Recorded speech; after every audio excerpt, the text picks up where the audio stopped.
Hello and welcome to Setting the Stage, Episode 61, Helix and RPG Major. Helix's campaign, RPG Major, is an actual play podcast that's a sort of musical theater improv combined with a detective story. And it's set in an alternate version of a city like Seattle where fantasy creatures are living in hiding and all of the magical fantasy creature problems that people have end up going to a particular detective agency to deal with. And the players are the detective agency. So I hope you enjoy it. Today I'm here with Helix from the RPG Major podcast. Hi, Helix. Hey, g'day. I'm real glad to be here, Isaac. Thanks for having me. Yeah, thank you for coming. So before we get into talking about RPG Major and the really cool podcast campaign that you're running, I think it's amazing. I wanted to learn about who is Helix outside of RPGs. Yeah, so I am based out of the Seattle area, and Seattle has this fantastic, welcoming improv comedy scene that I found my way into around 2018. Started taking some classes and made some really tight friends, one of whom grabbed me and started dragging me along to auditions as sort of her security blanket buddy. Okay, gotcha. I had no intentions whatsoever of ever performing. I was taking improv classes to make my GMing better. And, it's like, okay, I'm going to take some improv classes. I'll get better at doing funny voices. I'll be more comfortable responding to the wild things that my players do. Mm-hmm. And I'll come up with more interesting story ideas because, I'd gone to see some improvised plays that there's a lot of in Seattle and had just seen some truly wild arcs emerge out of that. So thinking I could learn from that, I started taking improv classes. And over the next couple of years, the two hobbies sort of switched places for me, where RPGs became a bit more of a training ground for good improv shows than vice versa. Okay. And, instead of improv being a thing that scratched the RPG itch, RPGs became a thing that scratched the improv itch.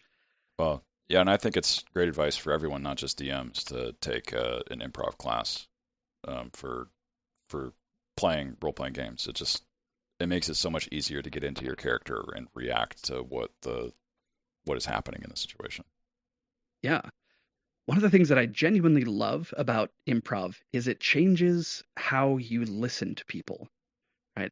I think a lot of people default to looking at someone while they're talking while formulating what you're going to say next. And if you're doing that while you're improvising with people, the world sort of changes around you and you respond to something that's, now in the rearview mirror and doesn't necessarily make sense anymore. Mm. Rather than the really active listening, like paying such close attention to what's happening and always thinking, okay, if that's true, what else is true? If that's true, what else is true?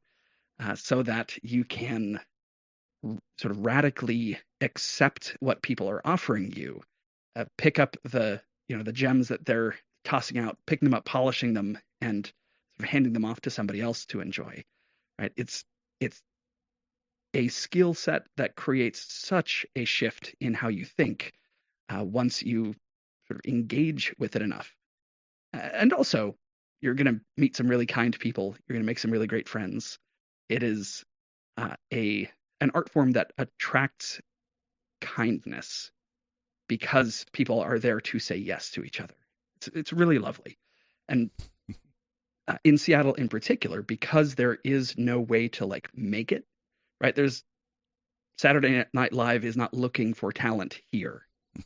The movie industry is not looking for talent here, right? Quite a few really incredible improvisers from Seattle go to Chicago, go to New York, go to LA to further their careers in entertainment. But the people who are still here in Seattle are just sort of in it for the love of the game. And so you end up with people who love doing the thing and love building community around improv. And it's just magical. And we have something really, really special here. The other thing I was curious about, but I don't need an answer, was why you go by Helix, I guess. Yeah. So the guitarist who plays with us, his name is Noah. My given name is also Noah. He and I, prior to working on this podcast together, we hosted improv, like musical improv jams, and taught classes together. And it was so much easier just to have a nom de plume or a nickname that wasn't Okay. the same as his. Yeah, So because that, I saw on that yeah, the improv website that your name was Helix there as well. It's like, okay, so this is the stage name you're using. It's just why yes, people usually want to use their own given name for acting work. yeah. But no, Okay. it's so Noah Samuels introduced himself several times as, "Hi, I'm the other Noah," and I'm like every time he did, because like I kind of pulled him into the improv Uh, scene, and every time he introduced himself as the other Noah, I like died a little bit inside. So yeah. There's another Discord server I'm on where there's like 3 different Jeffs, mm. and one of them just changed his name to not Jeff. Just, you Yeah, know. and I think I'm guessing we're within 5, 6 years of each other in age. I'm 33, almost 34. It's my birthday month. I'm in March. Oh, then I was off by a couple of years. I'm 41, so it wasn't off by too much. But Close. yeah, the I don't know if it was as true for you, but I think there were 5 or 6 Jeffs in my high school class. Actually, probably more than that. There were five or six in my circles when I was in high school. I remember Elizabeth and Jessica being the really common names. Mm, I don't remember very common male names, to be honest. Maybe Jack? sure. Also, what part of the world are you in, Isaac? Well, I'm in California. I'm in Davis, just west of Sacramento. Oh, right on. Okay, so happily you've avoided all of the major fires this year, at least. This year, I mean, this season, I guess. Yeah, that was down in LA. Yeah. Yeah, Davis is not next to any woods. It's Mm, surrounded by farms. So there isn't a lot of opportunity to fires to start and spread. sure. Because if they do start, it's very easy to create a fire block. You just bulldoze the farmland, which stinks for the farmer, but then Yeah. everyone's safe. Um, Right. so we don't really get fires that much. Yeah. We get the smoke. Yeah. I mean, it travels pretty extensively. Uh-huh, yeah. Yeah. What about you? Where are you from? What's your history? Cast my history way further back. Right. I grew up singing really seriously. I was in boys choirs growing up. I was in show choir in high school. Basically in Oh, cool. every choir that I could get my voice into. And then in between going high school and university, I was sort of part of a traveling music group that had been on tour for 30 years, more or less continuously, with kind of rotating out members, Uh-huh. and went on the road with them for 3 years, gave about Oh, cool. 800 concerts in 47 states. And so like music was just always this huge part of my life. Okay, I gotta hear this. What's the state you skipped? I'm assuming Alaska and Hawaii. Yeah, definitely Alaska and Hawaii. We visited New Hampshire, but we never sang in New Hampshire. Okay. All right. Thank you. Why? I don't know. Yeah. um, that was with a nonprofit. We were making next to zero money, but we also weren't paying rent, so it was Yeah. kind of fine. But I had it in my head that I needed to be a serious adult at some point, and so I went to college and got an engineering degree. Who And gave you that idea? uh, capitalism and patriarchy, just the normal, Yeah. just the Yeah. normal societal pressures. Um, Became a very serious engineering student, and music was like, maybe I'll audition for some choirs in year 2 once I'm like good at school again. And then school was just crushingly difficult for me. Like I worked really hard and had room for exactly 1.5 hobbies. And I knew I wanted one of them to be more physical, so I did some martial arts for some years and made some good friends there, and so stuck around. But basically didn't make room in my life for creativity or art for a good long while, because after college, got a job for, working 60, 80 hours a week for a while and Oof. just soul crushing stuff. Don't recommend that to anyone. Um, No. so the first couple of years that I was here in Seattle, didn't really make a ton of friends because I was working too much. But the first really solid friend group that I made in Seattle was a group of guys who my brother, one of my brothers lives out here also, a group of guys who my brother connected me with, and he was part of, who started to play a role playing game together. And so, my very first role playing game was Pathfinder, which is a terrible system to start in unless you're a giant dork like me who loves rules and enjoys just as much building characters as you do playing the game. The engineering background helping out. Yeah, there's a bunch of math in it. It gets Yeah. called Mathfinder for a reason. Um, so found this group of guys, was really enjoying playing with them. That group stuck together probably 7, 8 years. We're still friends. We just don't game together all the time because kids and Yeah. life changes and COVID and all of the things. Um, Around 2018, I started looking for a new creative outlet and found improv because, like I was saying, I thought it would make my GMing better. And started to perform just at the beginning of 2020, or basically late 2019, beginning of 2020. COVID shut us all down for a while. Yep. And after the world started opening back up, I was much worse than I had been because I wasn't in sort of regular practice.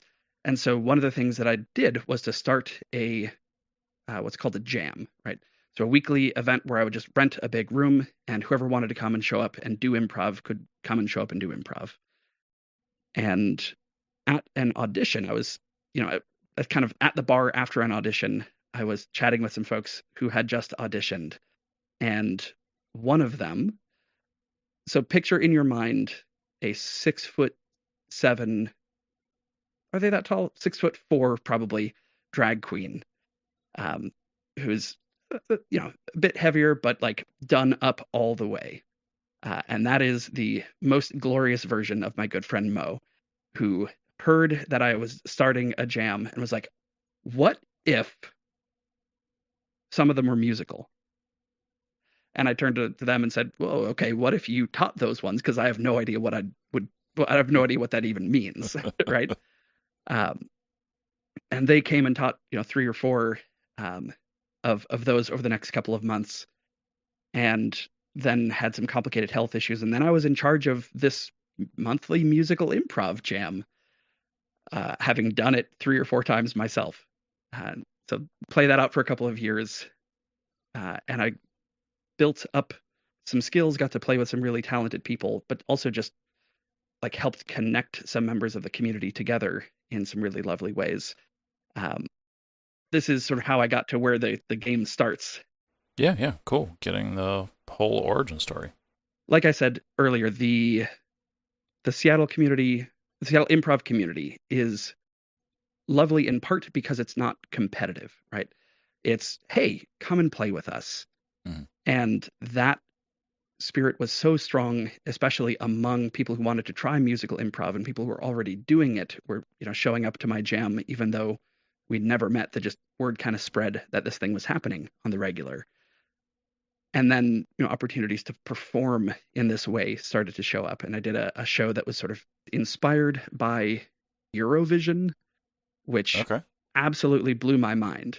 Right. It was the most fun I'd ever had on stage. And then got to do another show where it was, so it was sort of a small personal show focused on a single protagonist having a fairly mundane challenge, but zooming in on their psyche and representing their sub-personalities as puppets, like Muppet-style puppets. Okay. So your self-doubt might come out as a little weird orange Muppet. All right. And also, it was a musical. Have you seen or read Order of the Stick? I've heard of it, and I've read the first handful of them, but never dove all the way in. Okay. There is a comic that reminded me of where the character is doing exactly that, where she has to confront this fairly simple problem of telling the guy that she has a crush on that she loves him, Mhm. but her psyche is so blocked by showing that vulnerability that she like Mm. starts speaking in a different language, and and then all like her, there's exactly like all these little ghosts that come out for the personality bits instead of puppets, but still. Yeah. Yeah. So like all of these opportunities that I got to perform with people, Mhm. have connected me with some just incredibly talented people, right? The guy who plays guitar on RPG Major was someone who I met at a friend's party on the beach who was just playing guitar. And several years later, I was like, "Hey, we had a lot of fun jamming around that campfire. Do you want to try, improvise musical theater?" And he became the regular accompanist for my monthly musical jam, right? And since then has become a good friend. Um, Lauren, who's one of my one of the cast members on RPG Major, right? She is a professional musical theater performer. She makes her living performing and giving voice lessons. It's cool. She is unreasonably good, right? If you've you said you listened to a couple of the episodes, right? She's the one who's just making us all sound like we shouldn't be there because she's so good. And she was part of the Vision Euro or the Eurovision show, which is called Vision Euro. And so I'll always swap them back and forth. Okay. And we just had this sort of immediate chemistry of, okay, we're on each other's wavelength when we're playing background characters.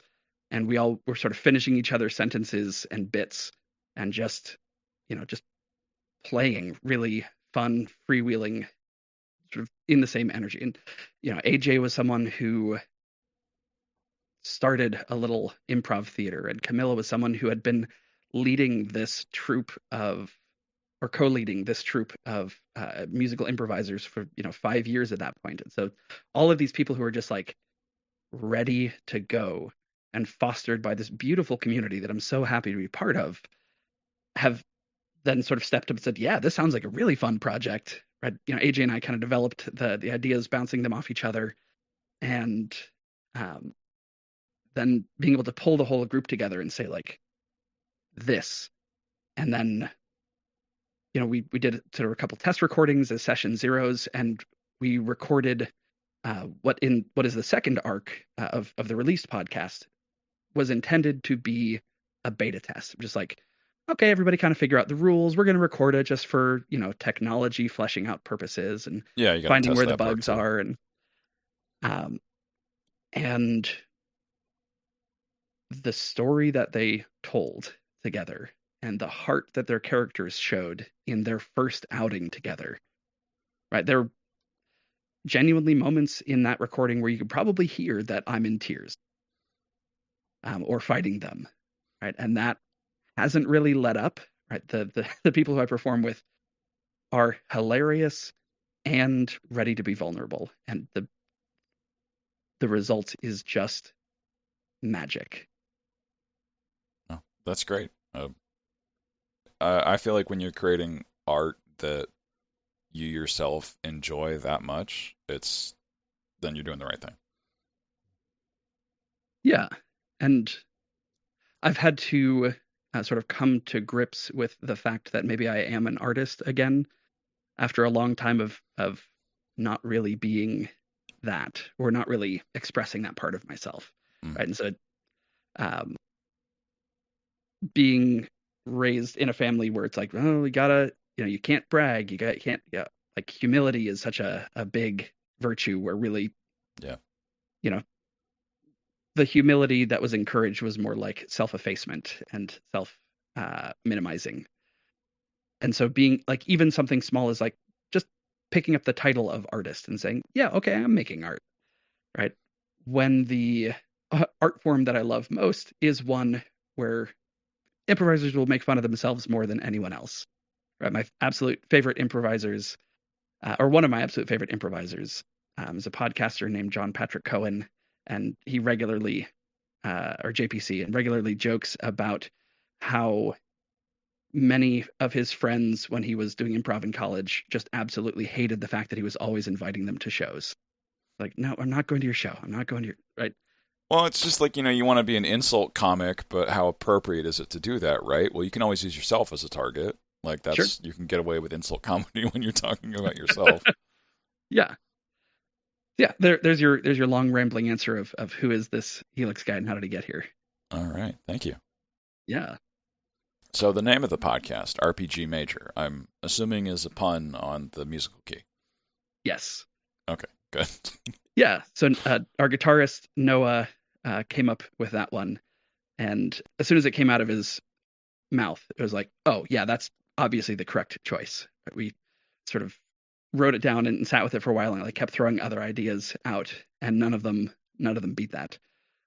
It's sometimes I think it's a shame that he's not on mic more, because the man is a comedy sniper, right? And his naming especially is incredible. Well, yeah, that was something that I thought was interesting about the first arc that I listened to. I don't think I heard him at all.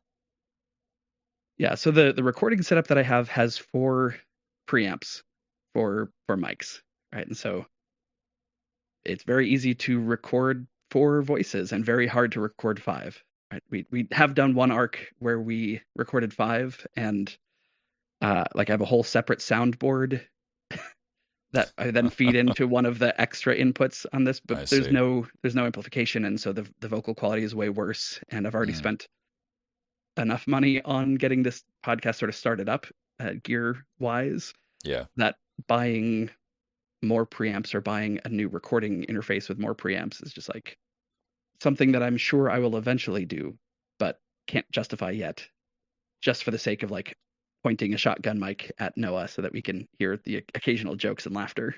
Yeah, and I get away with a headset mic because I bought a nice one. Sure. Yeah. So the arcs that you have within the podcast have names. Uh, the peculiar pose, a curious kidnapping, Mhm. guard's gambit, the inspector's invitation, and I just thought it was a cute little theme, and I thought, oh, you could do another one called the author's alliteration to really make fun of yourself on it. Yeah. I mean, if you can't have fun while you're editing and coming up with titles, why do a creative project? Mhm. I With our intros and outros, I sort of play a game with myself of how intensely alliterated can I get it. And there's one in the Arsonist's Agenda arc where I sort of make fun of myself. I do it like almost 100% alliterated intro, and then, in quotes, get feedback from the booth that I really need to lay off on the bit. Um, That's fun. I like I that. don't know. We're doing, at least we're trying to do some comedy here. So some people love puns, some people love wordplay. I happen to be the terrible kind of person who loves both. That's that's the best. Um, so I wanted to talk about like the sort of improv construction before I got into like the actual campaign universe. First, so you've already talked a decent about like how you got into improv and like the basic rules of like what else is true and yes and or no but. I think a lot of people within the RPG community are already passingly familiar with. Mhm. But I feel like people are used to improv from a storytelling perspective and not necessarily from a musical perspective. Mm. Because you go up to the average person on the street and say, "How was your day?" They have an answer. You say, "Sing me a song about how your day was." They will, they will not do it. Yeah, So I have a few questions here, so I'll just go from one of them. please. What sort of rules do you have for songs? So, for example, could AJ do like 3 songs in a row if they wanted to? Does Noah need breaks? um, Yeah. So the rules that we have for songs are um, they have evolved a bit as we've recorded more together. There's no there's zero rules about like whose turn it is. Right? We try to share spotlight. But if our character Aubrey has a particularly intense character moment that has, two songs that come out of it, Mm. great. We're not going to not do those just because she had sort of the spotlight on the last song. Uh-huh. What the main rule that we follow is something really clever gets said, and somebody says that sounds like it would make a good song title, or there's an emotional high point that gets hit. It's like this a rule that is borrowed from scripted musical theater. When the emotion gets too big and can't be expressed in words, express it in song instead. Mm. Yeah. And so in the one of my absolute favorite examples of this comes in our fourth episode, the song "Desperate Child," where there is this sort of winter witch character who can't express her disdain for the protagonists in any other way besides like what starts off as a taunting song, right? And ends up being this battle of wills, battle of wits sort of song that flashes back and forth. And that one got a reprise in a later episode too, didn't it? Yeah, because Camilla is an incredible. I mean, Camilla is a consummate performer. She thinks about stories in ways that make me so glad to have her as part of the team. Right? She thinks about them thematically. She thinks about the motifs that have been present throughout, even that just emerged through improv, and thinks about, okay, why would that be important? So that she can pick them back up and, you know, in sort of what can feel like a magic trick to the audience, like show why this running gag mattered the whole time. Uh-huh. And so for her to, come back and change the meaning of Desperate Child is like one of those moments that um, genuinely brought me to tears on the show, and like usually still will because of the sort of emotional resonance of that moment, and because you know, also kind of an easy laugh and easy cry kind of guy. But so that overflow is one of the things. The other thing that's it's not so much a rule, just a rule of thumb, is if you ever need to have a list of things, it's way more fun to have them in a song than anything else. Like list songs are an absolute blast to create. The structure makes the audience feel really smart, and when the audience feels smart, they laugh.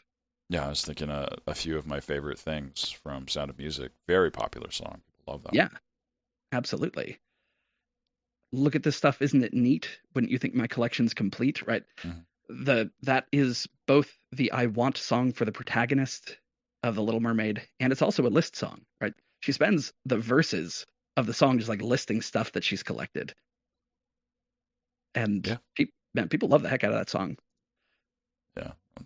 Other ones I can think of off the top of my head that aren't as emotional are A Modern Major General and We Didn't Start the Fire, which isn't a musical one, but Yeah. and those are fun, but I don't think they have a lot of emotional resonance. Oh, yeah. I mean, sometimes and this is one of the things that we've picked up as a tool for ourselves over the course of recording. I think we're close to, I mean, we're nowhere near this in the release yet, but we've recorded at least 40 episodes worth. Mm. Something that we learned is sometimes we get too focused on the story and forget to do songs. And so we started using a sand timer on the table to act as a visual reminder. And so like if we find that we've gone 10 minutes of recording and we haven't done a song in that time, we just sort of look for an opportunity for one.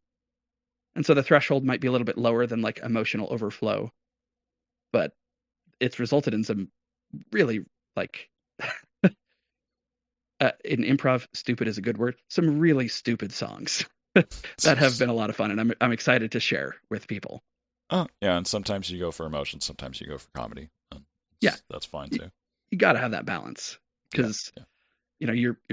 you spend this emotional energy, pulling people in, building tension up in them, and then the release of laughter is huge, right? It's why you hear giggling in horror movies Yeah, that's if you exactly go what I into was the thinking. theater.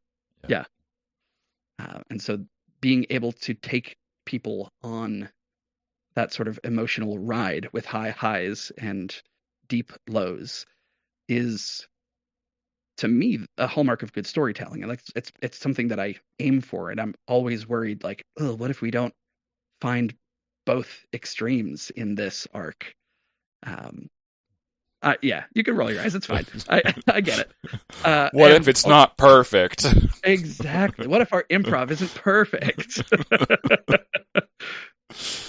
But also, like, the song that convinced me that the cast that I have is incredible was one that came in the second arc that we released, the first one that we recorded, and it was a moment where Mara, Lauren's character, who is a siren, goes into a church and just like feels a presence of unwelcomeness, like feels that she is not welcome there, and sings her feelings in almost a duel with the priest of the Oh, church okay. in a way that two of my beta listeners were like, "Hey, you didn't warn me about this, you jerk." As just like, being able to go from that to a song about how the Thorn character, who's a satyr, can't poop or pee, right? It's just the contrast is wild, and so being able to do both of those things with this group of folks is a genuine privilege. And that felt like just some sort of throwaway line that AJ said, and you two guys just ran with it. Yep, that's yes and for you, my friend. Yeah, like being willing to go with each other on odd diversions and being able to like say, "Yep, you found the entrance to this secret prison under zoo place," um, and then to turn that into something that matters is that's the magic that improv can create. That's one of the reasons that I love it so much. Yeah, yeah, for sure. Well, stepping back a little bit further, I wanted to hear more about like the sort of the ideas you had for like the band construction, because you have like Noah on guitar, and then you have yourself and the three players Mhm. who are mostly doing solos or duets, and there isn't a lot of like sort of a cappella backup that happens. Mhm. Did you ever consider having that type of vocalization backup more frequently? I know you must do it in some songs, or having other instrumental backups. Yeah, it's a great question. We definitely have gotten more comfortable as in later arcs with having sort of richer, lush, like more lush harmonies.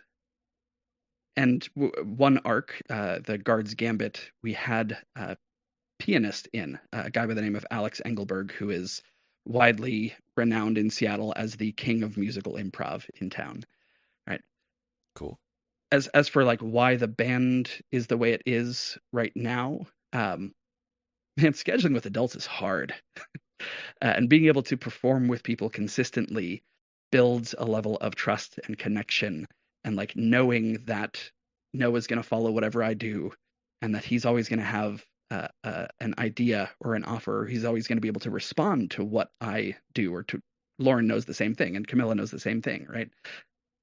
And so being able to keep a tight core of people means that we can trust each other to a deeper degree, right?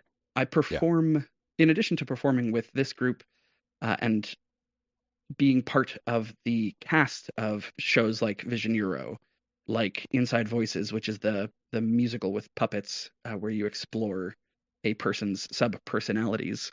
Hmm. I'm also part of the Jet City Improv Ensemble, and that's like a large group of folks. I think it's over 50 people at this point. And if you've got a group that's big, right, you don't know everybody as well. You don't know what moves.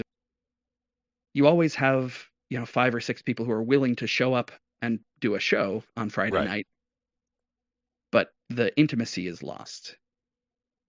Yeah. With 50 people, you can have nightly shows, but yeah, there isn't Yeah, really a strong of a connection. It's more like coworkers. yeah.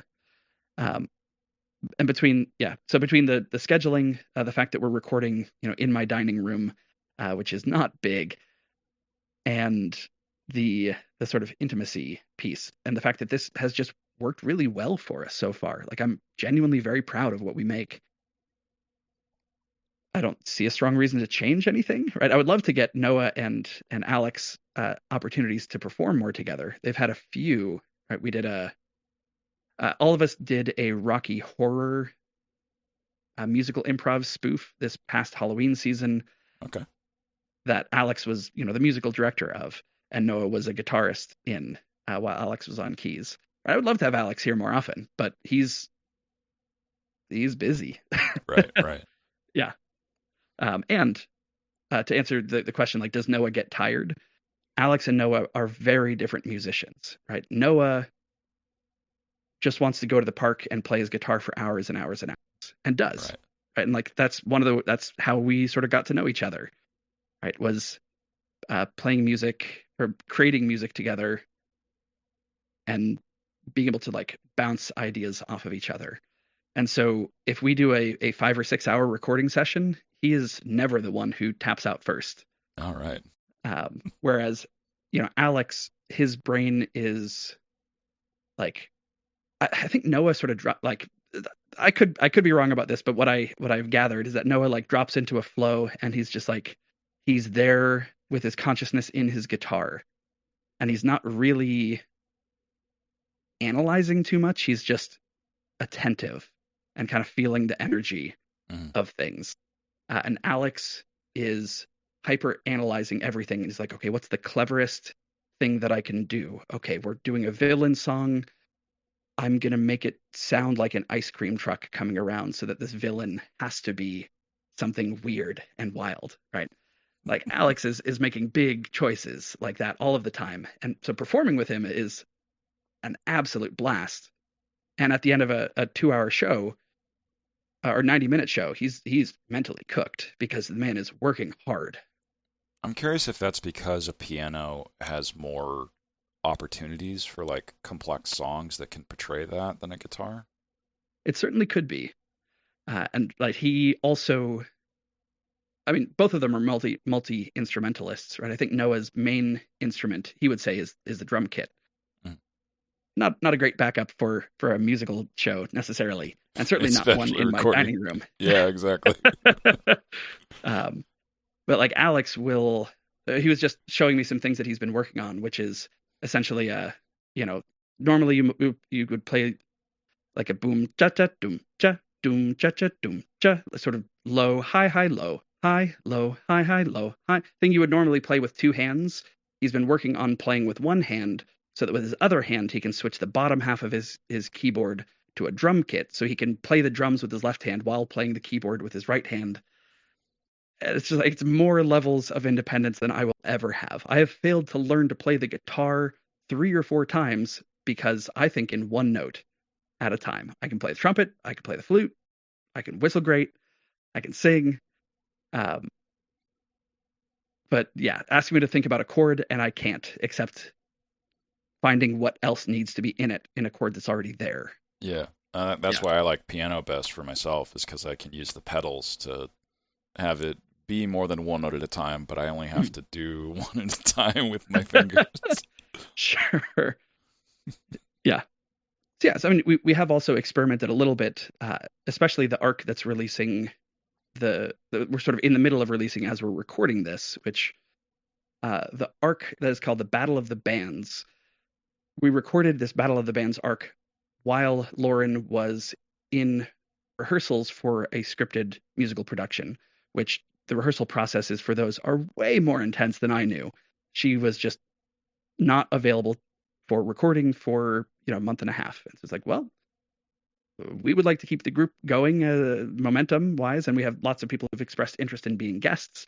So we brought in 2 guests. Camilla GM'd a game in the same setting, and we just had a band of 3 people plus Noah as the guitar. So for one of the songs that was like in the actual Battle of the Bands, my buddy Kyle was doing vocal percussion, beatboxing, and I was playing the bass with my voice, right? While Melvina, our other featured vocalist, was delivering this like gorgeous, sweet solo over top of it, just like flowing emotional things with beatboxing and guitar and a bass in quotes.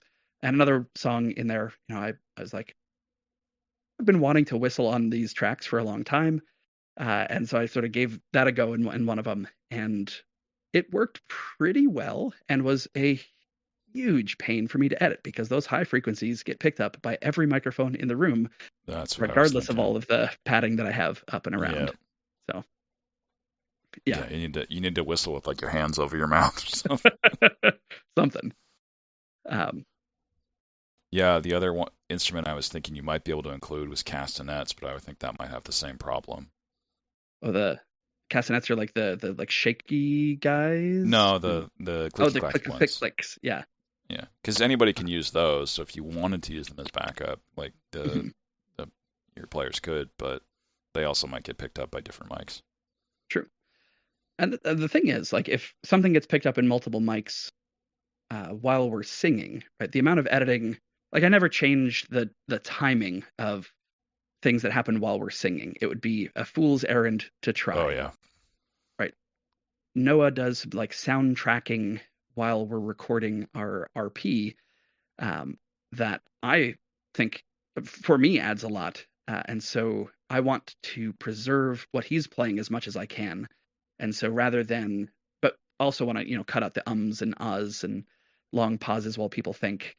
And so I'll sort of grab his track and note where the big changes in it are. And I'll like edit all the talking around it and then just stretch his track across that so that it fits. And I'll try and make as few cuts in his playing as I can because he's doing music while we're doing bits.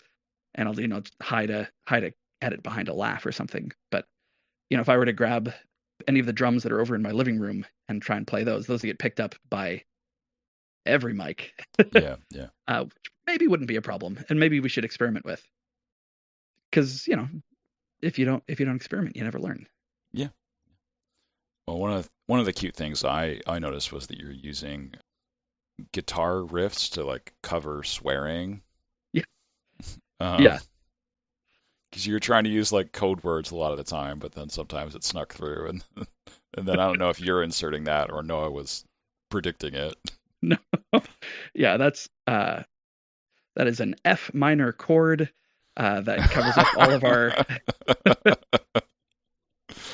So yeah, somebody I think Lauren made the joke at one point early on of just like, oh yeah, we can make a bleep, just make an F minor chord, and Noah played one really hard, and I was like, that's gonna work, and so, yeah.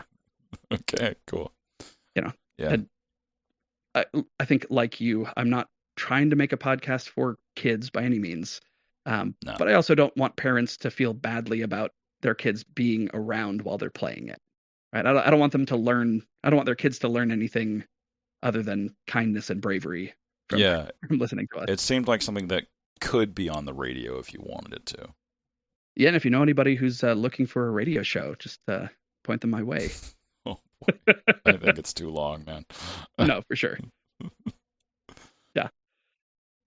And you also use like the other guitar riffs to like indicate dice rolls or other stuff like that. I don't know if that's you or Noah doing that part as well. That is Noah doing that, right? Okay. I added in sort of dice foley to make it crystal clear to the audience when dice rolls are happening, and because our mic stands are attached to the table, and so if we use the real dice sound, you also get like ringing in the mics that is, Oh yeah, yeah. to my ear, very unpleasant. So I just recorded a 3 dozen dice rolls with various like size handfuls of dice and put those in to make it clear when dice rolling is happening. One of my favorite things from actual plays that I have listened to is editing out the dice rolls and using a little sound effect and skipping ahead to the number and saying, "Oh, this is what happens." Mhm. And you guys have a little bit more than that because you're kind of explaining the rules to yourselves and the audience, which totally makes sense. Like we want to know how stuff works also because it's not a common system that you're using, but Yeah. still. Yeah, and we try to strike the right balance of like explaining versus trusting that people who are listening to an actual play have probably played some kind of RPG and they can figure out a lot of, or they can infer a lot. Because I don't know, I tend to think that people are smart and that if you show somebody what's happening, they can either figure it out or entertain themselves with some guesses. Yeah. Yeah, I think a lot of really successful media treats the audience as smart and is entertaining regardless, so that people that are into it will pick up the extra stuff or insert their own extra stuff a lot of the times. Yeah. And people that are just there for like the funny songs are gonna like those parts. Yeah. One of my favorite series that I read growing up was The Wheel of Time, right? It's this sort of epic fantasy Yep. that takes up, 2 feet on my bookshelf still to this day. And, I was reading them as they were coming out. I think there were 5 or 6 when I started to read them. And I just loved trying to figure out what was going on, as a middle schooler reading these books. To be like, well, how does that work? What does that mean about the magic system? Like, well, what could you do with it and what couldn't you do? And having things that aren't fully filled out, to me, make books more entertaining to read. And I don't think that's necessarily like what you want to do with a rule system. But having there be space where people can be curious, I think, can be a strong storytelling device. Mm-hmm. Yeah. Maybe not the best example anymore, but that was one of Neil Gaiman's storytelling rules was begin in the middle and end with a question. Yeah. Something along those lines. I might be misquoting him there, but it doesn't matter. Yeah. Well, I was also curious if any of the songs were prepared ahead of time, because no disrespect to the players, but your songs seem to be much more like clean in that first arc that I listened to. Mm-hmm. And I wasn't sure if that was because you prepared portions of them ahead of time or just you had a more complete understanding of what was happening. Yeah. That is a huge compliment. Thank you. We prepare 0 ahead of time. There's like the most that we might do in advance of a song is name it. So the example that was in the episode that released this week that comes to mind most strongly for me was a song that we did in warm-ups. In the arc that Camilla was game mastering, she had come up with a table of 100 potential song titles, and we'd roll a D100 every time we'd get to a song. And so we would know what the title of the song was, and usually the title factored in pretty strongly to the chorus. And so there was a song that was just called Fine! Exclamation point. That ended up being a song about sort of roommates arguing over buying food and like stealing each other's food. All right. And the chorus that Kyle set up in this, Kyle's one of our guest performers, Kyle Hennick, was "It's not fine." And by the time he got to "fine," like we all knew what was coming, and so there was harmonizing on the F of "fine," but absolutely 0 of it is prepared in advance.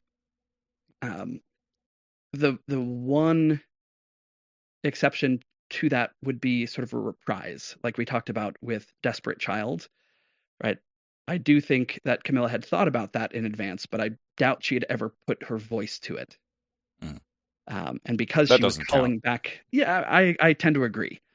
Um, the yeah, everything is genuinely 100% on the fly. Awesome. Yeah, thank you. And we work really, really hard at getting good at this truly useless life skill. Uh, useless It's for anything fun. other than I entertainment. like it. Yeah, yeah. And honestly, for me, uh, doing improvised music is the absolute fastest way to get into a flow state because you're always playing at the edge of your skill. And from what I understand, if you're not somewhere between like 70 and 90% of your like maximum possible difficulty that you could handle, you're not going to be in flow for very long. So, I don't know. It's a really ooh. So I'm not just like inhibited. I like blocked myself from going into sort of woo woo like special energy space to be a part of because No, like it's the yeah, type of flow is associated with like nirvana and that like spiritual experience. I get what you're talking about. yeah, I mean, I used to get that when I was playing soccer a lot of the time, so I totally. totally understand what you're talking about there. Yeah. How curious, how could we convince you that it was fully improvised? Because like, we've started doing ad swaps with people or with other podcasts, and like even those, we're coming up with a song specifically for an ad for another show, and those are all also 100% improvised. We've never even done a second take on any of those yet. We probably will at some point, but Then the reason I asked the question is because I liked your songs better, and because you sort of know what's coming compared to the players, mm, you have more of an opportunity to prepare something. sure. Which, as I was saying, like that doesn't necessarily mean that you're preparing something like days beforehand, but you might know the Winter Witch is going to need to sing something here about this concept Mm, before the players even meet the witch. So that's sort of prepared ahead of time, but it's really more like you saw the prompt and kind of knew you were going to do something there, but you still were making it up once you got to that moment. yeah, I'd say the closest that I've gotten to that, um, there was a villain who had a mindset that was so different from like other villains that I've GM'd in the past. And so I was just trying to think of like, how does this guy think? Right? What metaphors does he think in? And so like I was maybe cycling through some like predator prey metaphors, and then we never ended up doing a song about it. So if I do preparation, it'll never get used because we're doing improv, and so we're not going to get to the place where I think we're going to go. Um, But you don't need to convince me. Like I've seen Whose Line. I know that they do improv songs there all the yeah, time with yeah, tons of different people. Always Wayne, but yeah. The man is incredible. he's very good. Yes. So I know it's a thing that people do. It's not something I'd be very good at. I think it is a skill like so many others that all of us start pretty bad at, Yeah. and with enough reps, you can get pretty good. Yeah, I guess I should have good yet. It's a good way of Yeah, putting it, but it's not something I'm really wanting to practice either. So, fair. Yeah. um, well, what I was curious about in addition to that part, which thank you for answering, was the sort of construction of the song. So hmm like someone, raised a finger and says, "Hey, I want to do a song here." hmm How much like prep do you do beforehand? Do like they communicate to Noah, "Hey, this is going to be a spooky song that's in the woods. Can you do it in like D minor or something like that?" I don't know my keys, so maybe that's the wrong key, No, but that probably is the right one. So, like I said, I'm mostly a singer, and so it sort of doesn't matter to me what key we're singing in, right? It matters to me major, minor, but I am going to follow whatever the instrumentation is doing. So, to answer your question, 8 times out of 10, either Camilla is like, I want to do a song about this. I think it's called, uh, this is not how this song came about, but I think it's called Desperate Child, and I think it should feel kind of angry. Uh, that's like the most that we ever, or about as much as we ever say. Like I think I've asked Noah for like a Canterbury Tales feeling song, right? He Which really liked one? uh, Wall of Stone from No, not which the song. Which of the which Canterbury Canterbury Tale? Tales? Oh, uh, I'm gonna say A Knight's Tale. Okay, great. No, I don't know. I have massive gaps in my cultural knowledge, and some areas where I know a lot. But I read it a long time ago, and it's an old piece of literature. It's hard to get through. yeah, and it was never required reading for me, and so like dealing with Middle English was just not a thing that I ever really did. Yeah. But it's just sort of right throwing a vibe at Noah and asking him to come up with something. The man is a font of creativity. Like admire the heck out of what he does. And so to just say like, hey, could you do something Canterbury Tales? Could you do something that da da da? You know, like like I've sung some things at him and he like picks up the energy of it and changes the chord structure so we're not directly ripping off another song. Uh, I mean, we probably are ripping off a bunch of songs because that's how human minds work, and there's only so many Yeah. chord progressions that you can do and follow and like feel deeply enough so that you can improvise over them. But yeah, what your example was, if you cut out D minor, that's exactly as much prep as we ever do. Okay, gotcha. Yeah. I was assuming there was something like that, and that, like you said, Noah has sort of most of the control as the instrumental piece of the emotion of the song, but you guys are giving him direction before you start. Or in Yeah. some cases, I think there was one song that was started off a cappella, and then Noah came in like 30 seconds later. Yeah, and that one was like by request from the player, right? Right. Yeah. Um, AJ recorded with us for the first couple of arcs and just is no longer part of our regular cast because they were sort of struggling with the musical elements of the show. They were feeling bad and it kind of like it showed up in the room as well. Okay. And so love the heck out of AJ. I'm still tickled when I get to perform with him. But yeah, that one that I think you're thinking of was AJ starting off a cappella, Noah matching what he was doing.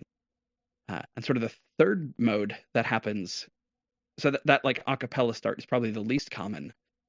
The most common is what you described before, the hey, can you give me something that feels like springtime?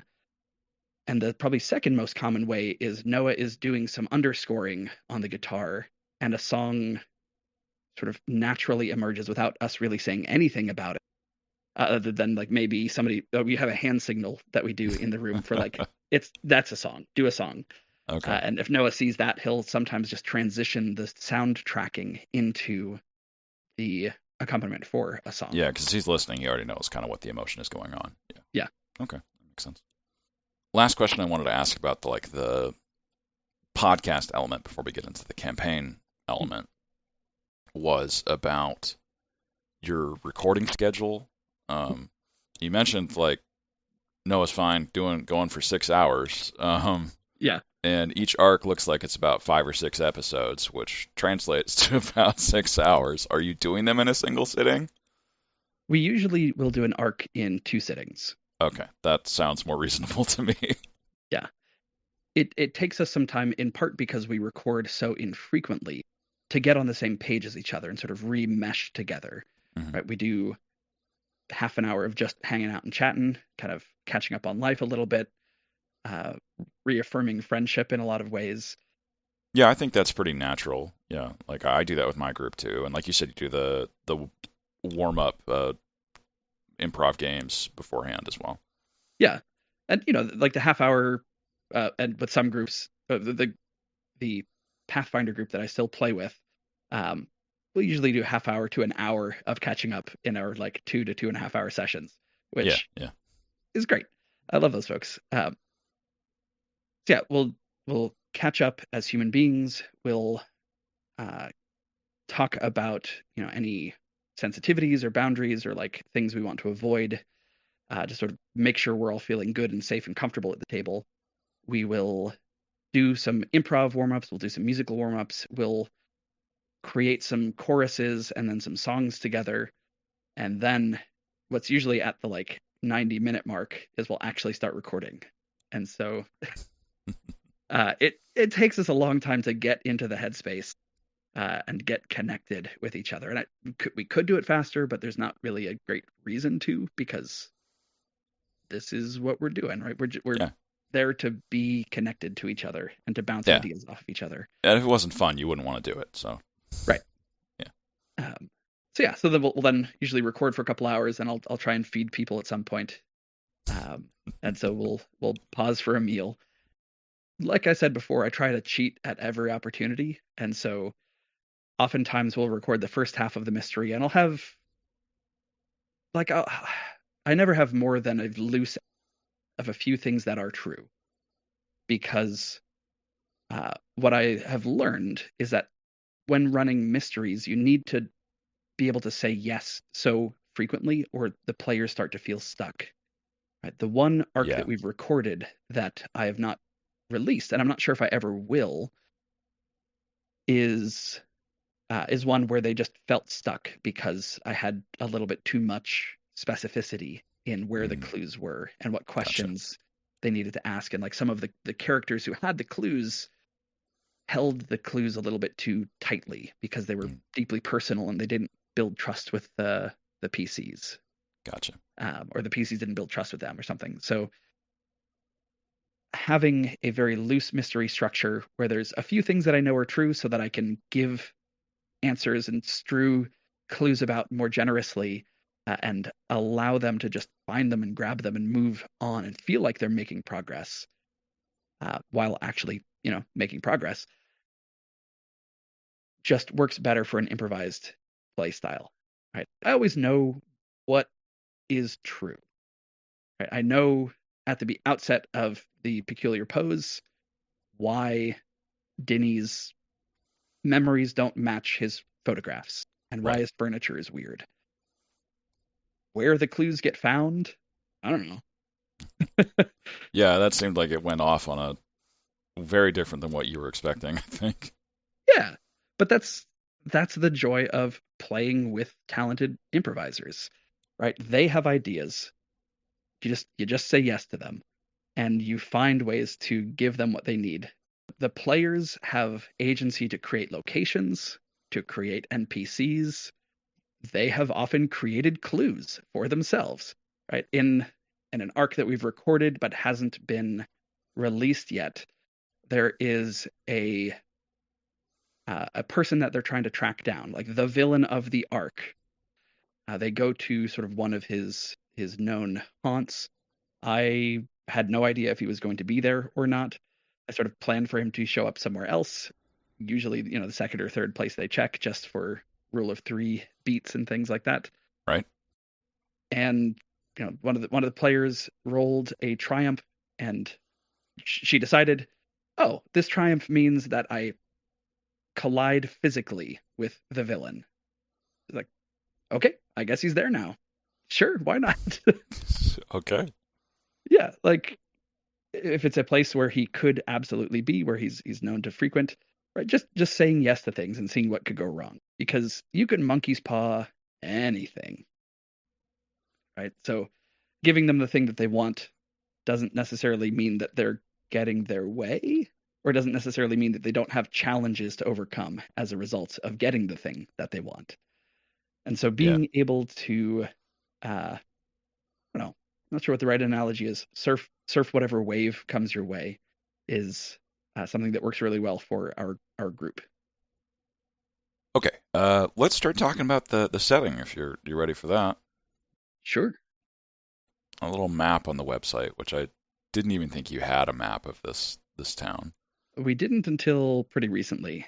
We drew one out in our session 0, and then I took some photos and kind of made a hand drawing of it. And then Camilla, who's one of our players, is a professional illustrator and art director for her day job.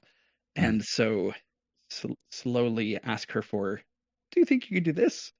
there's absolutely no rush. Just we just plant the seed, and every now and then she'll have some spare time and point her considerable talents at making art for the show. And so we're really fortunate to have her, not only for her incredible storytelling and musical chops, but because, I mean, come on, look at what she makes. It's rad. Yeah, yeah. I can see the three spots from the first one. You got the zoo, quicker than a beam of light, and the office in the Chili Pavilion. No, this is great. And my assumption initially was that you were just sort of, this is Seattle, but we're using fantasy names for it. Yeah, I mean, that's more or less true, right? Yeah. One of the things that we did as we were forming as a group was we played a game of In This World by Ben Robbins, who he did Microscope. So Ben Robbins makes these lovely small RPG or RPG adjacent systems that, Right. Microscope, you sort of zoom in and out on a society, and Kingdom, you kind of build out a country. And In This World, it was one that, like, hey, either take a place that you know from real life or from, some fiction that your whole group is familiar with, and say, okay, it's like that, but in this world, X, Y, or Z is different. Mm-hmm. And okay. So we did that in our session 0, and also kind of drew out a map. Okay, we need kind of an arty, Capitol Hill feeling district, and AJ is a big history buff, and so there are some essentially puns on Seattle history built into the Foxglove map. And unfortunately, I've forgotten what some of them are, but like I know Hagland was an important person in Seattle's history, and I don't remember who they are anymore. But having, the thing that's all the way on the left on the map and is also at the edge of town be called Left Town is, just a dumb pun on its own. Yeah, I thought the pocket was interesting. Yeah, I have a sense that was a Camilla creation. Camilla is also fantastic at naming things. I'm looking up Hagland now. I just Googled Hagland, Seattle, and I got the founder of Ivers and the first aquarium in Seattle. Yeah, there it is. So yeah, makes no connection for me, but so Ivers is it's a Seattle institution, right? It is a fish restaurant known primarily for its like fast food, fish and chips style stuff, but they also have a couple of like nicer sit down locations as well. Now that I'm remembering this, he was also, I think, just a big character, sort of lived a big life, had. I'm not going to tell the stories right because I don't know the history as well as, but like hung wind socks on things and like managed to get wind socks as decorations banned, or maybe hung wind socks after flags as decorations were banned, something like that. Like he was just a fairly non-toxic rich person in early Seattle's history, and not enough non-toxic rich people exist. Yeah. So, yeah. And interesting it being sort of a double pun. I looked up that the other famous Hagland is a doctor who named a medical condition after himself called Hagland's deformity, where there's a bump on someone's heel, and it being Hagland Hill being a little bump in the town. Yeah. Oh, that's funny. Yeah. And yeah, having places that feel familiar to anyone who's like lived in a big city. Yeah.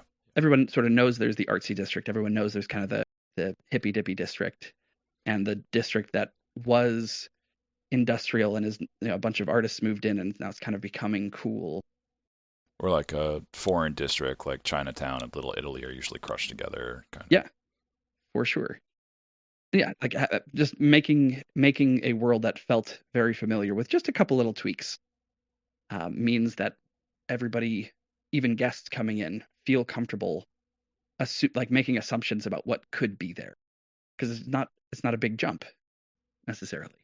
Yeah, So the campaign is set during like the 80s, I think is what you had said, like that sort of like cultural technology equivalent.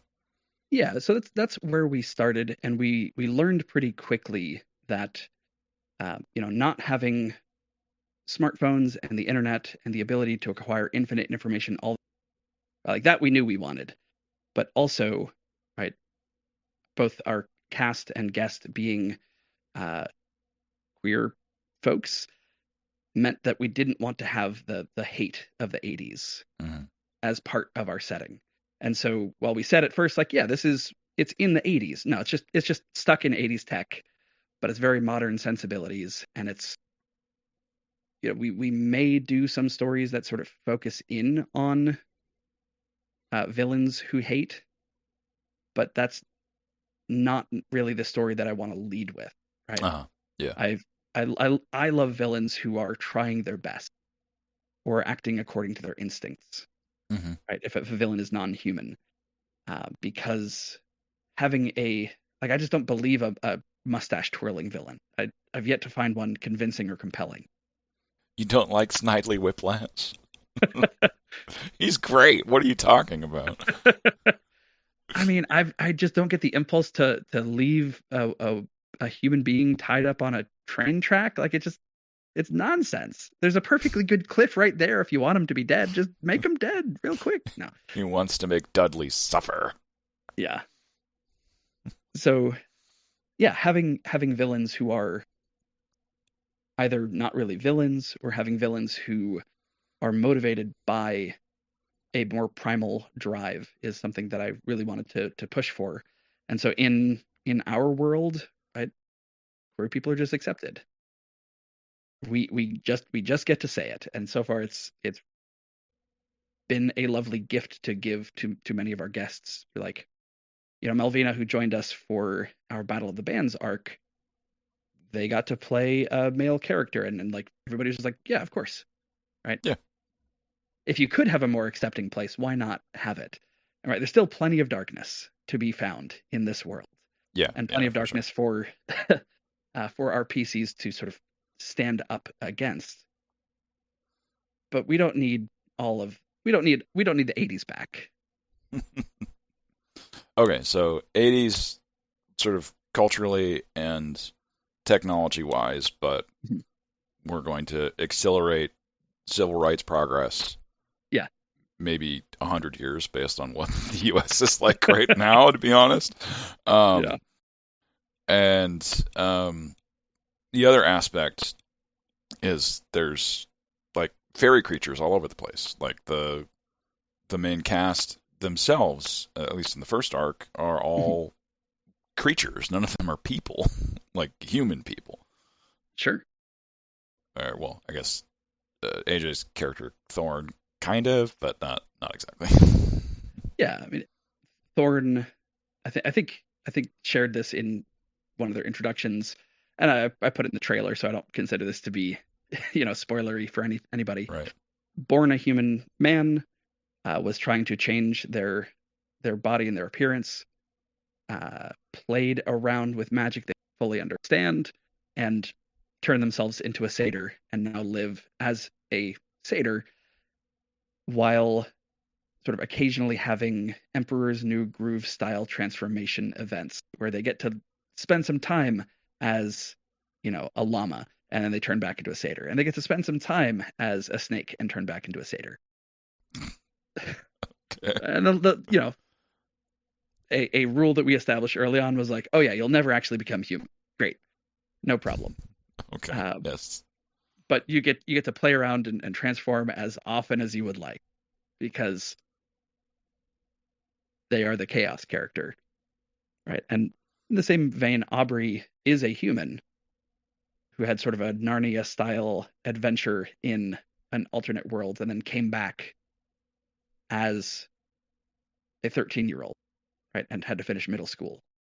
And so she is a human with no magic whatsoever who, to to what everyone else can tell, lived a perfectly ordinary life, except also lived, 70 years in the Autumn Court of Right. the Fae.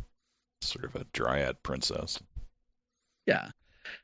And so I am absolutely shameless about stealing ideas that I like. And so borrowing really heavily from, Jim Butcher's storytelling in the Dresden Files, where his sort of rule seemed to me to be, if there's a story about it, it probably exists, right? It just exists closer or further away from humanity in this infinite space that is generated by story. Uh-huh.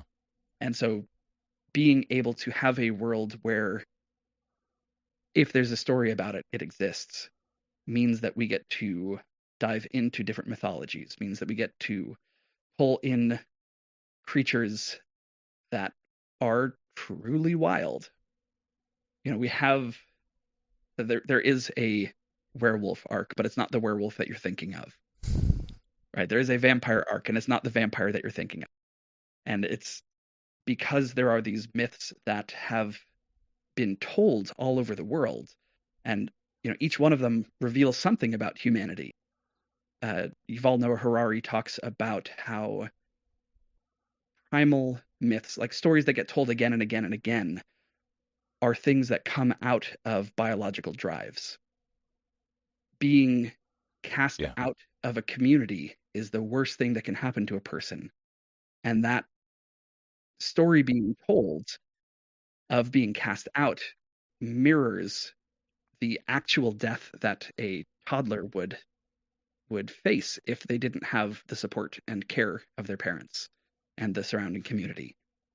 And so this parallel of like the stories that we tell mirroring our biological needs and our sort of evolved history, to me, is a really powerful idea, and makes me curious when I read myths and legends from different cultures, and makes me want to like grab chunks of them and use them in storytelling and like represent figures from those myths as fully fledged human beings with drives and interests and needs.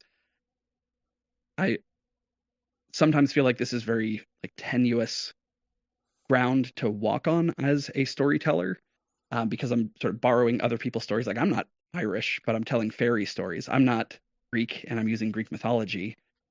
Well, I think humanizing monsters is a common thing that people do, right? That's basically what the Twilight series was let's humanize vampires and werewolves and make them more empathetic. Yeah.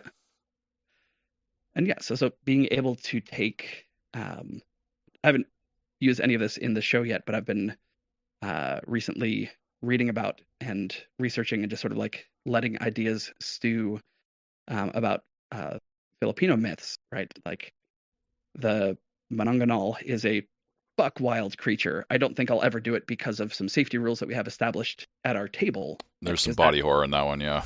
There's some body horror. There's some like peril to children, which is a boundary for some of the players at the table.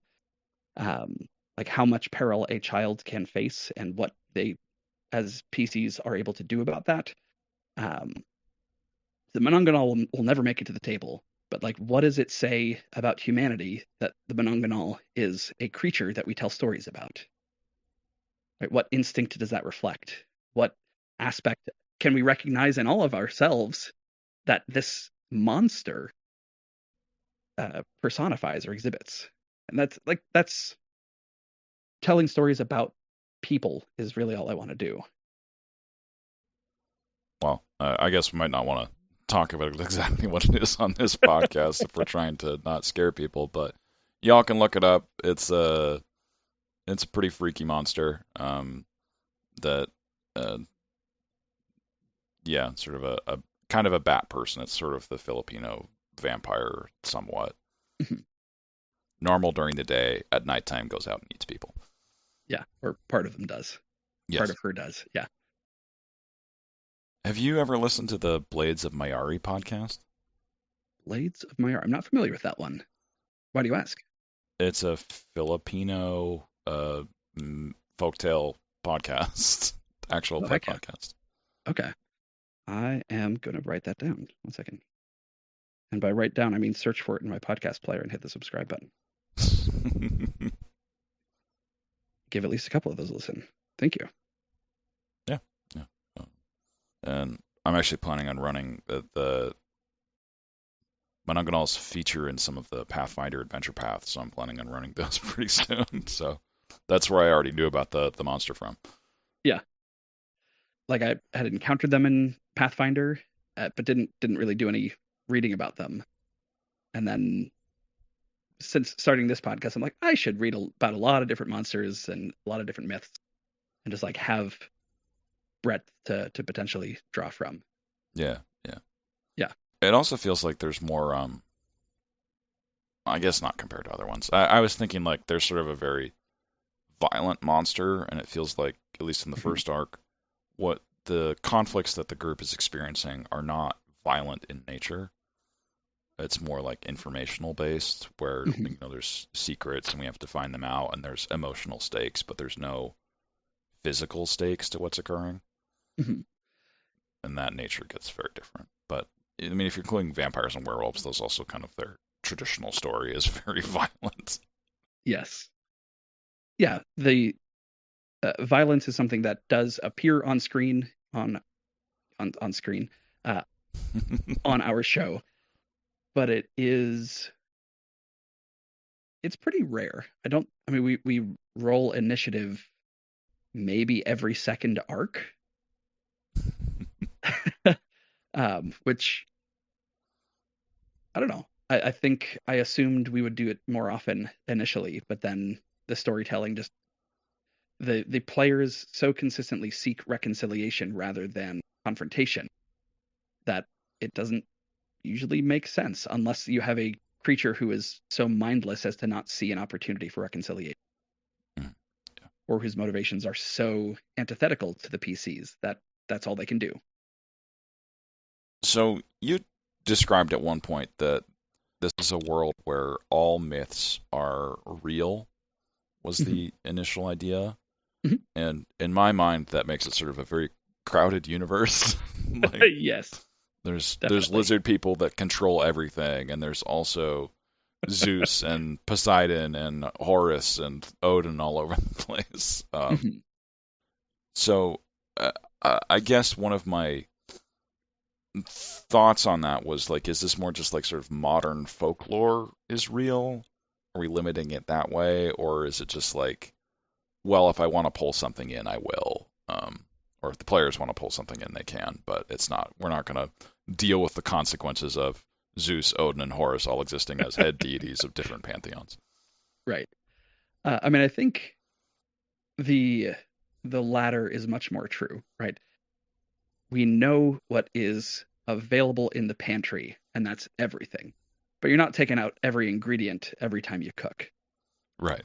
So the fact that Odin definitely exists in this world and lives somewhere, maybe in the same dimension as humans, or maybe not.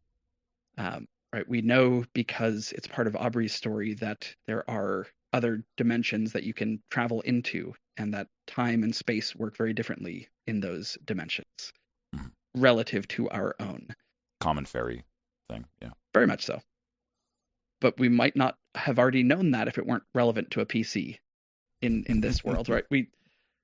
Narratively speaking, we drew a broad outline of a map, and every now and then we'll sort of like take a walk and fill in some more detail on what is in that map, right?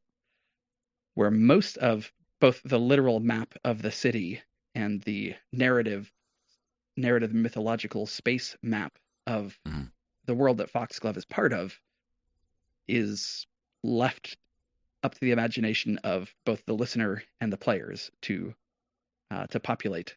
Right. And so, yeah, what would happen if both Hades and Anubis believed that they were owed the soul of a particular human? What would a conflict between them look like? Maybe it'll come up because we'll have an Egyptian themed character, or I don't know, or maybe it'll never come up. No, that's a fun one for. I use the Greek gods for my campaign, and there's this idea called syncretism, where gods have equivalents in other pantheons. Hmm. So Zeus and Thor, both like thunder, lightning gods that are close to the head. Zeus is the head, Thor is the firstborn. Mhm. They're seen as equivalent. So if someone was worshiping Zeus, they could say, oh, this is also Thor's the same guy, so it doesn't matter. Yeah. The god of the dead in the Pharaonic pantheon is Osiris, who was like cut up and put back together. And there's a story in the Greek pantheon about Dionysus being cut up and put back together. Hmm. So the Greeks decided those were the same god and overlaid them, even though it's just that story and they have nothing else in common. So the idea of like Hades getting into a fight with Anubis or Osiris, Yeah. And it actually being sort of with Dionysus. Yeah. Anubis, like a lot of people associate Anubis with the dead because he's the He does the judge. He does the judging against the feather. Is that right? Or is no, that Osiris? that's a different one. All right. I clearly need to bone up on my. Anubis is the doggy that comes along and takes you to the judging. Okay. And then there's a maybe more apt parallel would be him and Charon then. Charon or Hermes might also qualify. Hermes also has that as part of his thing, but Okay. Yeah, Charon does that more in the myths that we see. Hmm. I mean, it's supposed to be Hermes, but Yeah. he gets you to the door, and then Charon takes you the rest of the way. Gotcha. And this is just our modern understanding of the myths, of course. Like, I'm sure there's tons of different versions that existed back then that just didn't get written down, so we don't know about them. Yeah. I mean, if you don't have a committee who agrees on what exactly is canonical, right, and then build up Mishnah on top of that, and then build up Talmud on top of that, right? Like, then you don't really know what's included and what's not included. Yeah, exactly. Yeah. And if you don't have, the great technology of the book to start with, and all of your stories are passed by epic poem that are recited rather than written down, then yeah. Half of Greek mythology is like summaries of other works that were written down, and the summaries have survived, and the original works are gone.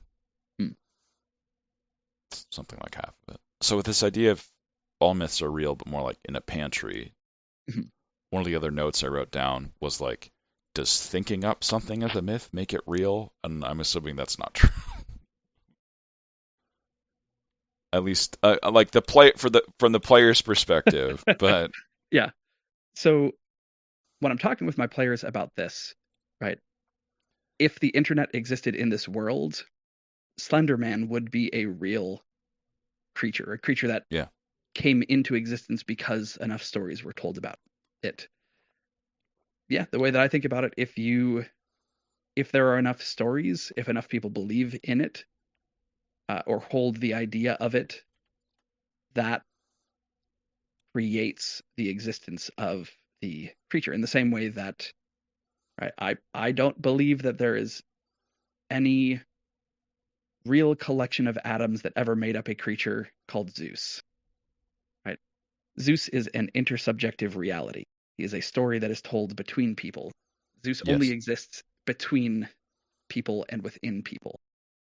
And so why wouldn't Slender Man exist in that world? And right, probably not enough people believe in the lizard men that control everything secretly from underground for them to actually have that much power or control. But probably if you dug, you would find some lizard people living underground with some control panels that were doing something. Well, maybe the Ninja Turtles can do something about it. Gosh, I hope so. They're such radical dudes. You can't trust them to help us out. Who can you trust? So there's this storytelling rule that I heard it from the authors of the ElfQuest comic. I don't know if you're aware of that. Great comic. No. I recommend it. ElfQuest, okay. Where they described the way things fit into their world. They have a rule of it being never, once, or many. So that, if something happens, a lot of times it'll happen a lot of times. We don't bother counting it. Then there's other times where this storytelling device happens once and they don't use it again. or this never happens. Mm-hmm. And sometimes they explore the never happens ones in like what if comics that they did one time. And the reason I'm asking about this is because of sort of the way that some fantasy monsters are presented within folktales. So Sasquatch is usually thought of to be a individual, for example. Not a bunch of different monsters, but just one monster. Vampire stories also tend to have just Dracula, at least the first ones. There aren't a whole bunch of vampires, it's just one. Right. Or the Chupacabra, El Silbón, other ones that are like that. And then there's other ones where there's many. So I guess I'm curious about your approach to that, where there's more than one satyr, otherwise Thorn wouldn't know what he was. Right. There's fairy courts, so obviously there's more than one fairy. There's presumably multiples of lots of different fantasy creatures. But I'm curious how you're applying that kind of limitation to what's in the world, or if you're applying it at all in that fashion. Yeah, that is a fascinating question that I've honestly not given that much thought. Because usually if things are in the pantry, I don't know that they're there until we've reached for them, or until I've done some other research and know that I want to bring one or more of them in. Yeah, and I think that's a fair answer, because the ElfQuest authors are coming at this from a perspective of writing comics for 47 years and telling more and more of the story over time, and not improving it, but being like direct and like, storyboarding and outlining and all that other stuff before they publish something. So saying I don't know, I think is perfectly fine there. Yeah, I would say that's 90% of my answer, and the other 10% is, so far, by ensuring that most of the fantasy creatures are fairly close to human, that to me has implied that they have family, that they have community, that they come from somewhere, even if that somewhere is a curse that they had put on them or that they inherited in some way. And so the idea of there being one, definitely there is at least one thing that has showed up on screen that there is only one of. And there are, like, even if there are Mononganal in our world, they will never appear on screen. Because that would violate the sort of safety at the table boundaries of some of the players. So I don't think that's zero, but this is a fascinating construction that I'm going to have fun playing with, and thinking about and using as a lens. So thanks for that. Okay. Yeah, you're welcome. Some more getting into the sort of rules for where things are.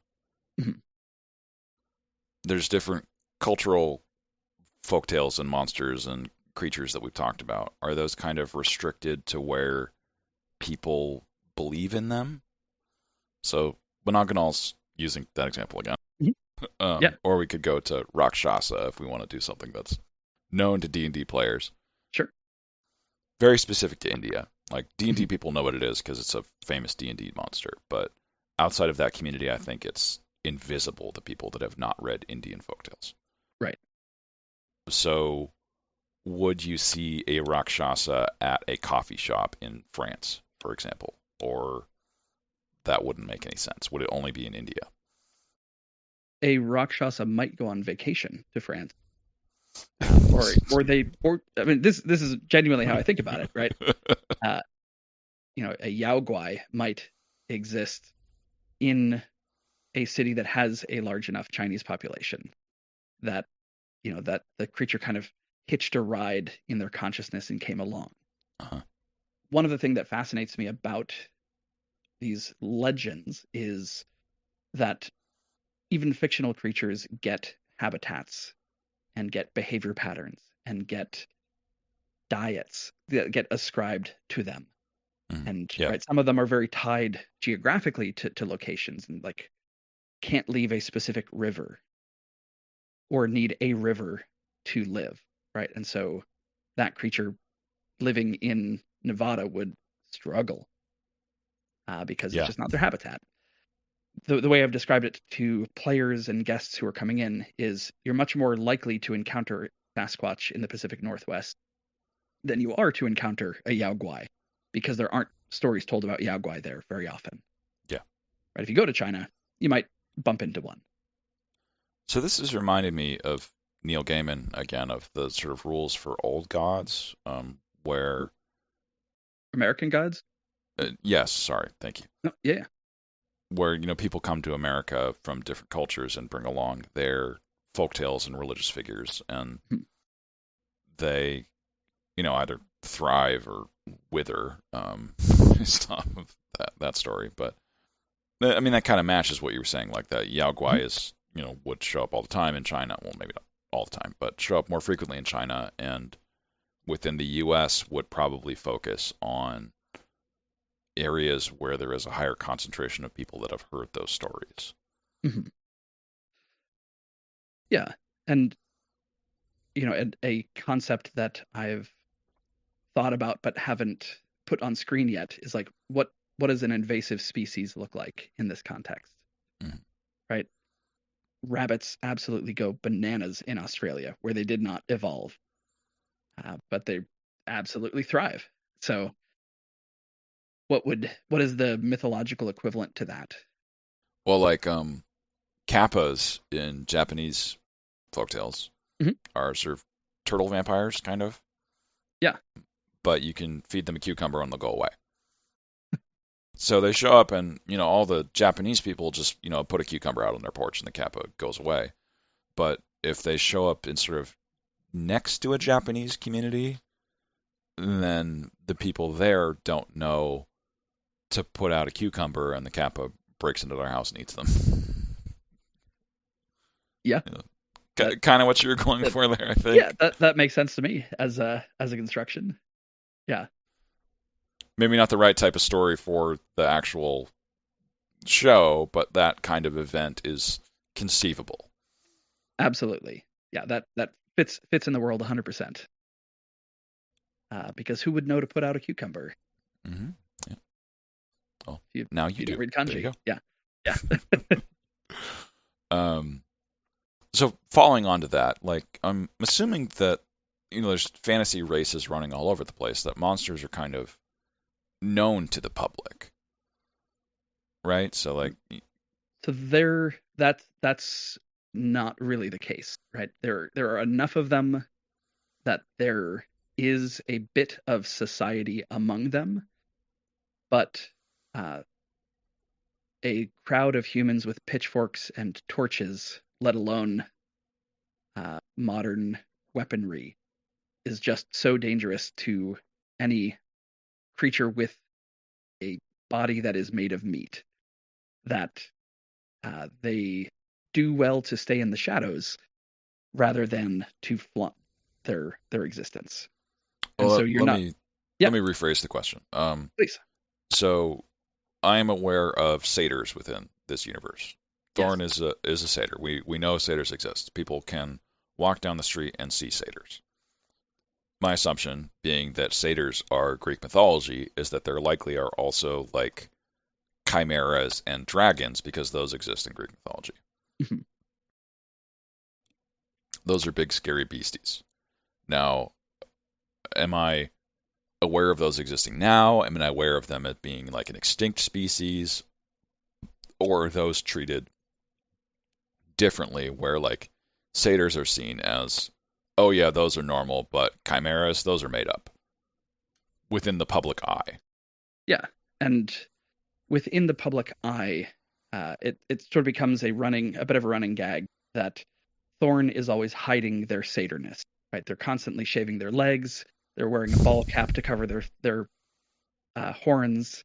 They are a bit gets made where they're wearing jeans that have fake knees in them because their legs actually bend backwards, but they need to look like they're bending forwards. So it is a rule for creatures who do not pass as human. If you want to live in human society, you need to find a way to pass or to hide. So they're either living in the shadows or on the periphery or using some kind of glamour or illusion or stage makeup to appear human enough that people who aren't paying very close attention to them won't know. Okay. And so your average person isn't going to have the chance necessarily to draw those inferences or ask those questions because 99.5% of people in town do not ever know that their neighbor could be a Sasquatch. It's just really hairy. What are you talking about? Okay, so it's something that is still kind of hidden from the world in a large part. Very much so. And that as a narrative conceit becomes a funnel that brings only supernatural cases to the Thorn Detective Agency. Gotcha. Okay.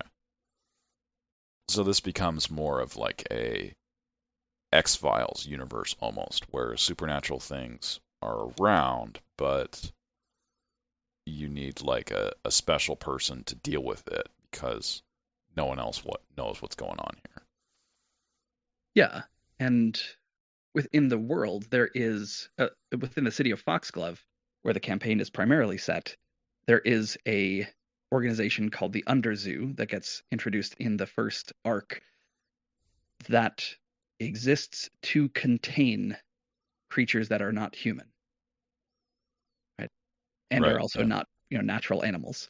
You saw where my next question was going. Oh, sure. So having I don't know, having that sort of Men in Black force to contain all the weird aliens that are is necessary to preserving the status quo that humans enjoy by being ostensibly sort of at the top of the food chain of Earth.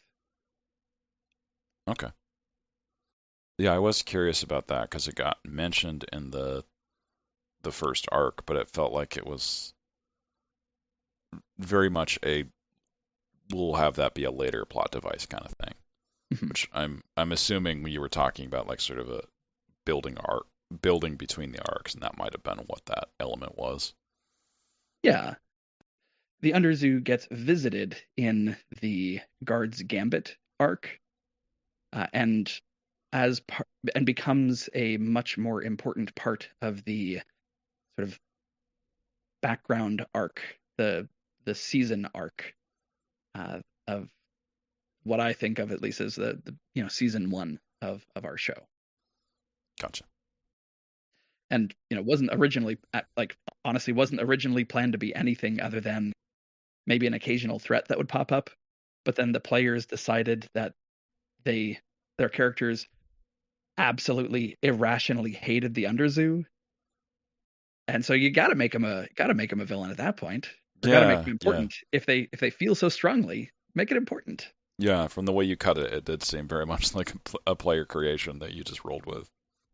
Yeah, like we had talked about the existence of the Underzoo in our like session 0 and world building, but then the fact that they went there in the first arc absolutely surprised me, and I was more or less ready for them to go down in, but also wanted them to know how badly it could have gone.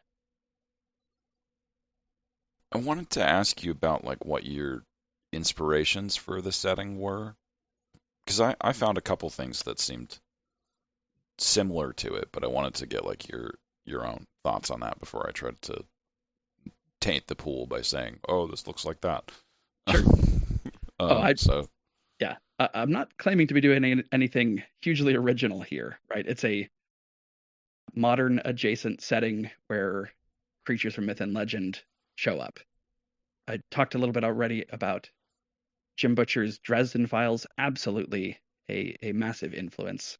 I've stolen brazenly from his rules and his world building a time or three. I read American Gods when I was young enough to sort of have that occupy an area in the back of my mind that Right. I probably don't give a ton of conscious thought to. And I think the reasons that I went to those particular wells is because they felt so close to our base reality that people would know, like people being both players and listeners would get the rules pretty quickly. And that the stories could then be about the characters and uh, not about the magic system primarily, right?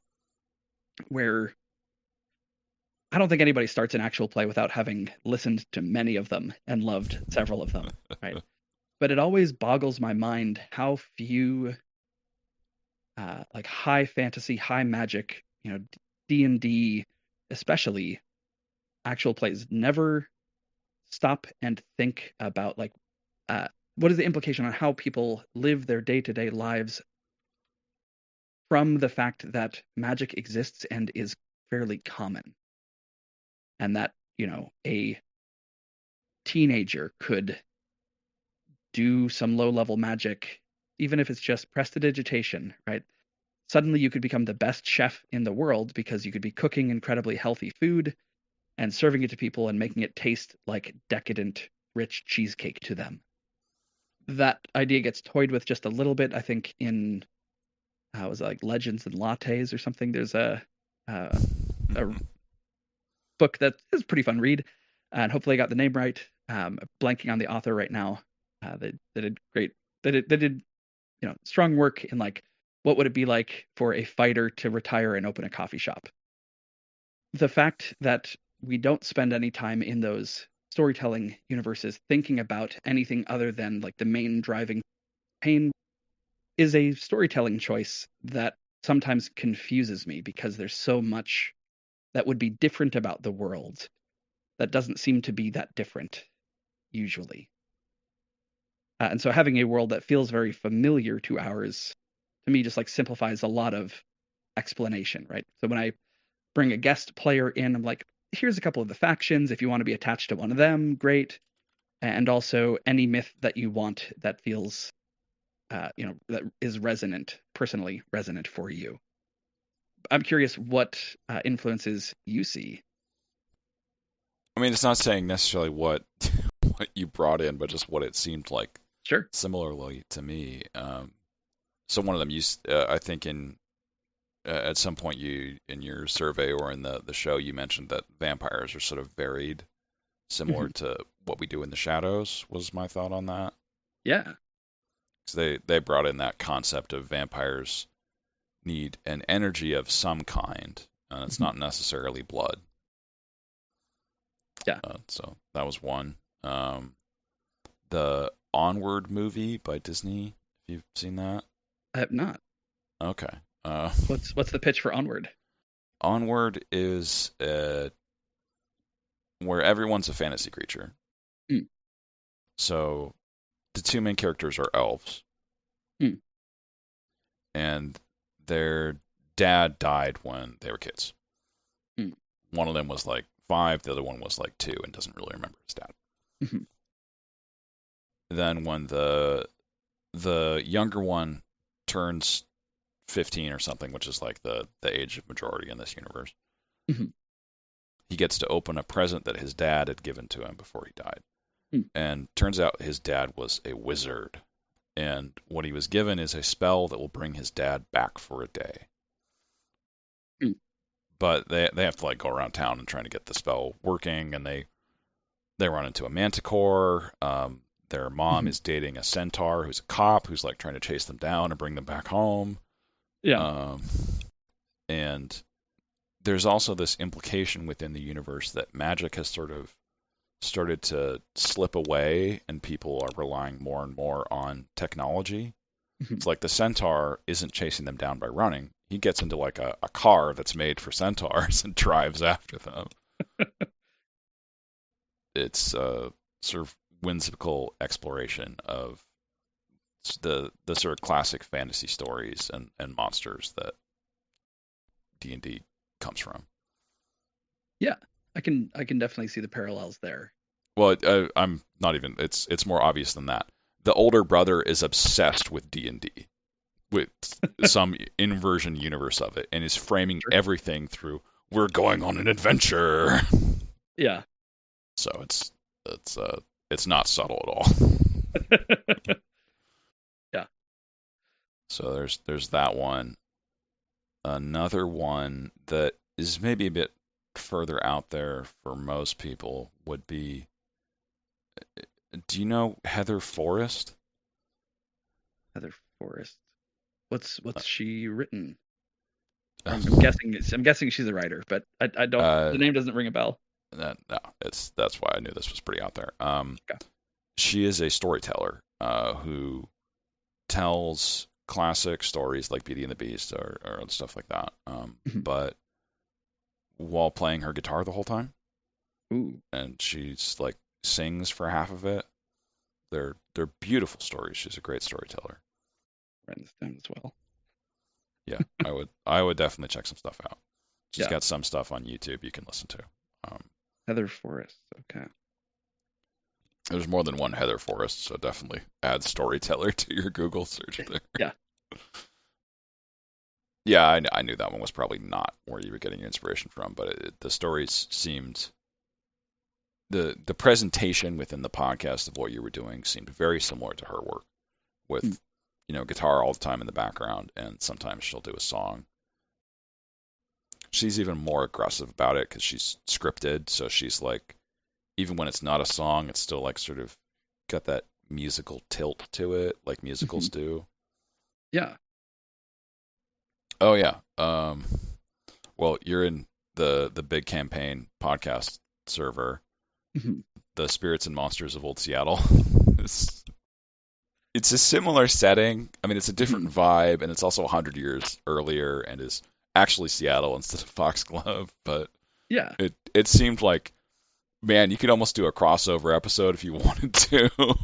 Definitely could. Yeah. Yeah. I got a chance to meet Brian, who hosts that show. He was very generous in,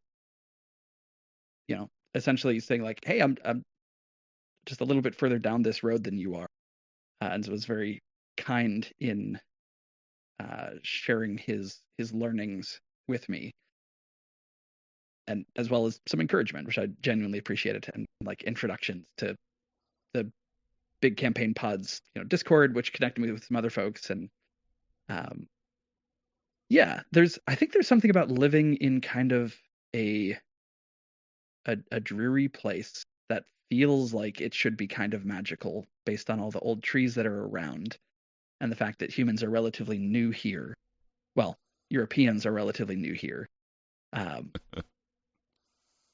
That invites that sort of, looking around for elves and gnomes and little anime creatures whose heads tilt and then click as they sit on the branches. Tree spirits. Were those just called tree spirits in Mononoke? That's the translation. I think it's like kaminari is the Japanese word, but I think tree spirit is a better way to describe them. Okay. Or Kodama, that's their name. Sorry. Kodama. Yeah. So those should exist in Seattle, right? Or in the forests and hills that surround, even before you get to the mountains proper, where there's absolutely monsters living there, without a doubt. So I'm gonna amend my prior list of influences with some that are probably a bit more obvious, or not a bit more obvious, but informed a lot of how I GM now and how I want to sort of share narrative control, and that's specifically the Star Wars arc of the campaign podcast from the One Shot Network, which is the worst SEO'd title of any popular podcast that has ever existed, but also some of the best storytelling. And the way that Cat Cool just let 3 chaos gremlins run absolutely wild, and every now and then corralled them and bump them off of enough strong characters and NPC characters to like get at the hearts of those Chaos Gremlin characters, or well, humans who are behind the characters, Right, right.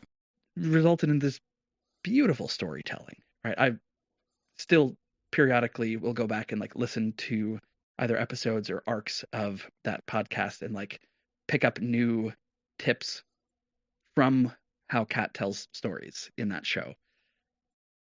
So you say it reminds me of like what you were saying earlier about like everybody that starts a podcast has listened to an actual play podcast. No, that was yours. Oh yeah, I mean many others as well, but that Yeah. one is. I fully believe that Firefly would have gotten bad if it had run long enough, but because Yeah. it didn't overstay its welcome, it's just like exists as this, tiny, almost perfect encapsulation of a show. And for actual plays, some run 200, 300 episodes before they finish their big story arc, and some really overstay their welcome, in my opinion. So I never finished them, but like Glass Cannon's Giant Slayer arc is like 300-ish episodes, and 200 of them are really killer. And I'm a little bit judgmental about things now that I'm like intentionally creating storytelling, and I'm way more judgmental of my own work, I think, than anybody else's. But maybe not. I don't know. This whole thing feels like a weird exercise in narcissism. I don't know. Well, I think part of what some people realize when they start actual plays is that there is a difference between what is fun for your group Mhm. and what is fun to present to an audience. And it's difficult to get something that is both consistently. Mhm. I remember this from Harmon Quest, which isn't a podcast exactly, but it's a TV show that has the same presentation. Yeah. And if you're a DM, you can see this from the way that Spencer is writing his adventures. Usually there is like one or two combats, and he knows how they will resolve regardless of how the combat goes. So it really doesn't matter if the players succeed or fail during that. It's more like the story is going here after round 3. Mhm. We're going to do 3 rounds of combat, and then we're doing this. So the dice rolling is almost performative. Sure. And that's also a perfectly valid way to present your story, and a lot of people clearly love the heck out of that show, right? Yeah, it's a fun show. Yeah. But yeah, Spencer, the DM, doesn't run his home games like that. That's just what he did for that, because that's what works for TV. He's trying to make a half-hour TV episode, not a, however long you do for a session. Mine are usually 2.5 hours. Yeah. I don't know, the format, I think there's probably a reason that a lot of the actual play shows that I like best are populated with people who have a lot of performance experience, Yeah. because performing is its own skill, and knowing when your character needs to sort of either be subject to the story or needs to stand up against the tide of the story to create a dramatic moment, or needs to create the story, is something that especially improvisers who do narrative long form, so these like 90-minute improvised plays, which are huge in Seattle, and have been sort of an institution here in a way that has created a fun, unique subculture in Seattle improv that I didn't see in Chicago improv when I've never performed there, but I've seen a lot of shows in Chicago. I've spent a lot of time there, and that I haven't seen in I never saw it in New York in the brief moments that I popped in there. And probably New York is big and it has it, and I just didn't find it. But I never found it Yeah. in Chicago, and Chicago is a big improv city. the sort of honing of those instincts of like how to make your character part of or apart from a story in a way that is interesting, really I think lends itself to actual play storytelling. Right? And I think that's why so many of the incredible performers on Dimension 20 and comparable shows like just have years and years and years of stage performance behind them. Yeah, I was thinking like the big two, Critical Role and Dimension 20, Mm-hmm. both are, well, I mean, Dimension 20 is improvers and Critical Role is voice actors, but they're both theater people with that training Yeah. and Yeah. and years of experience prior. Yeah. And so, Yeah. yeah, I think everyone who wants to try their hand at storytelling and creating a podcast absolutely should. Right. Sometimes you strike on something. That's pretty magic. And honestly, sometimes just the process of creating something. I'm going to keep making the show for as long as I can hold this group together, Mm-hmm. because what we do at the table means so much to me personally, right? And I get to go on these emotional, to these emotional heights and depths, and I get to be part of that, and then I get to put a little sticker on myself and call myself an artist, and that matters a little bit to me also. Get your medal. Yeah, and also the process of figuring out how to do audio well, wildly fascinating. Like that has been a whole journey, and I'm still like, I know I'm on the first, like I've hit the first skill plateau, and I'm sort of need to do a lot more before I get to the next like climbing part. But like I'm able to do most of the things that I want to do right, and so I need to find ways to like experiment with what we're doing so that I get exposed to more new challenges that I need to overcome. Yeah. You reminded me of one of the first people I interviewed who started his actual play podcast. Not He didn't start as a podcast. He started just recording his D&D sessions because he wanted to have them as sort of like a family memory, because everyone that was in his group is part of his family. And then realized, hey, I could podcast sort of thing. I could just release one of these as episodes, and cleaned up the audio a little bit and did just that. Heck yeah. Yeah. I feel like I'm gonna like coming across as judgmental of other people as I'm saying this, because like I have such strong opinions on how I want my hyper specific show to be. Right. But I was trying to think like, what am I even trying to say here other than like I have strong opinions about what shows I like. That's sort of the whole thing. Yeah, no, That's I not do as important to well, anybody. actually. Like I listen to a lot of actual plays to farm content for my own podcast, and For sure. most of them I listen to the first 3 episodes, and that's it. Mhm. Other ones like yours, I actually enjoy a lot, and add them to an ever-growing list of stuff that's like, I'll get back to that. Yeah. When that is, I have no idea. I mean, what a great problem to have, to get to encounter creative people who are doing their strongest work and sharing it with you for free, right? Like what a wild, I wish we were a little bit more post scarcity as a society than we are now. But Yeah. also, right, the history of human society is one of, when we have enough resources, big advances in other aspects of our life as a like species happen, right? When there was sort of enough wealth among, when sort of like agriculture meant that you didn't have to travel around as groups to find enough food to sustain yourselves. We developed society and writing and all of those like early inventions that like really started us down a path. Whether or not it was the right path is debatable, but then in uh, this sort of revolution happened a couple of different times when you concentrated enough wealth that there were a few people who could just sit around and do a lot of thinking all day.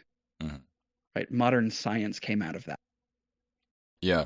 Right now we're in the middle of the nitrogen revolution is what it's called, where industrially produced fertilizer has drastically increased the amount of food that's produced per person working on a farm. Mhm. So we're able to support more people that are not just producing food, Mhm. which are people producing art or building, all sorts of other labor. Yeah. And the sort of simplification of digital creation tools over the last 20-ish years, right? I was part of a music group that toured for a couple of years, CD together, Right. and I have access to more powerful tools in my living room than the engineer did in the professional studio that we were in 20 years ago, where we were paying, $500 an hour to rent him and his Oh his, man, his, I've his got gear, right? I've got a great story about that from my work a few years back. Mm, I was working at the University of California, Davis, mm, and they have a system for tracking large purchases to make sure people aren't doing something corrupt. mhm, So if something is large enough to be considered a capital asset, it is usually when it's worth like $5,000 or more. mhm. And then the university wants to track that and make sure that the person who bought it isn't buying it and then selling it on the down low and pocketing the cash. Right. And when you dispose of capital assets, it needs to be done through this complicated process. Mhm, And the professor I was working for, we'd inherited some abandoned lab space from someone who had, died a few years ago, and their lab space had been sitting empty, and now we came in and we had to clean up all their old junk. mhm, One of the pieces of old junk was a VCR for playing VHS tapes, mhm. which was listed as a capital asset because when it was purchased, like Mhm, 50 years ago, it was this amazing piece of technology. mm, The capital asset limit then was probably more like $500 instead of $5,000, mhm. just due to inflation. But it had been marked as a capital asset then, so it still had to be disposed of a capital asset now, even though from our perspective, this is a piece of like junk antiquated technology that is Yeah. completely useless. Just your comparison between the roadshow recording studio Mhm. and what you're doing now. I definitely Yeah. have experienced that in my professional life. Yeah. Don't get me wrong. I would love to have the microphones that we had in that studio here, Mm, but also they would be terrible in my dining room. yeah, Like it's SM58s are what this room needs. Like we need exclusion and not pick up everything with perfect clarity. woo. Yeah. Well, I had one more question about the setting. I'm not sure why I wrote this one down. Is the Shroud of Turin real in your game? You only listened to the first arc? Yeah, Did it come up in the first arc? I thought it did. Because it definitely comes up later. Okay. And that as a concept gets explored and ties a lot back into what we talked about before. Like if enough people believe something, then it's real to some extent. Hang on a second. I should explain to the audience. The Shroud of Oh, Turin yeah. is a burial shroud that supposedly was used for Jesus' body when he was interred in the cave before he rose again 3 days later. The shroud has an imprint of a body on it from decomposition. Chemical analysis has shown that the Shroud of Turin belonged to a crusader, and the imprint is from that crusader's body in like the 1200s or something. But it was found by some later crusade and declared, "Oh, this is the shroud of Jesus. He died. When he died, he was buried with this one." So it became a holy relic because of that story. There we go. The physical thing is that it's misconception, but Yeah. the story is that no, this is actually Jesus, and then like supposedly if you're covered with it, then you're healed just like Jesus would heal your wounds. Mhm. Yeah. So the uh, the Shroud of Turin becomes or a scrap of it becomes a fairly important MacGuffin in the story. I imagine. And then because it was introduced as like part of a charity auction, like it was being auctioned off, like asked all of the players at the table to like name something that was part of this auction. And so there's like an original folio from Shakespeare, and there was a scrap of the Shroud of Turin, and there was minimalist earrings that are so minimal that you can barely even see them at all, right? um, fun things getting added, and then the way the story went, the shroud became very, very important. And so then it's like, okay, great. Now that that's out of the pantry, let's figure out what we can cook with this. Mm-hmm. And so that helped me and the players at the table to sort of flesh out how magic in the world works in a way that like it just hadn't been that important to figure it out before. Bringing all the Indiana Jones stuff. Yeah. But because there are enough stories told about it, because enough people hold that idea as important, the collective belief dimples reality in the same way that mass dimples space-time. Mm-hmm. Sort of how I think about it, right? So like underpinning all of this is not really a major story spoiler, but I guess if you're listening and don't want to know things that happen in later arcs of the show, then you can skip forward like a minute right now. A thing that we discover is that if you look closely enough at reality, you find magic. And so there are mathematicians, like PhD level mathematicians, who do magic by completing equations.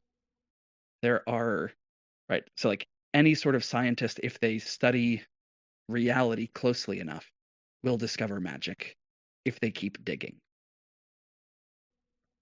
Sure. Applied quantum physics. Yeah. And so the parallel then of like belief creating a dimple on reality, like mass creates a dimple on space-time, sort of those two things are kind of the same, in the same way that modern scientists are having a conversation now about whether or not information is a fundamental unit, right? Information is, I'm not going to say this with any authority. This is like my understanding of like the conversation at a very surface level. Information is what resists entropy. And so if there's like entropy, a high entropy system has less information than a low entropy system. Yeah. And so information is itself sort of a fundamental unit. At least that's the argument that's being made. Right? In the same way that mass is fundamental, but maybe mass isn't even fundamental because mass is an expression of energy. But what is energy an expression of? It's We're drifting into very esoteric territory here. And this is what you get when you try to come up with rules for magic, man. Truly. And like all of that last bit is just like stuff that I enjoy reading, and it's never going to cast except for belief shapes the world. Right? In a world that is about stories, in a world where things exist because of stories, belief shapes the world.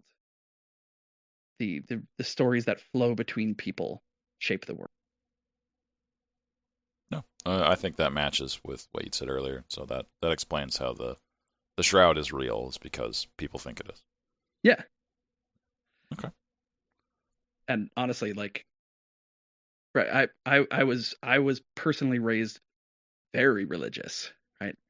And so sometimes to me, and the particular flavor of religion that I was raised with is an oddball one, right? Like I am no longer religious. I always feel like it's important to say that before I say like, oh yeah, being raised as a Messianic Jew, this is like, it's a wild reality.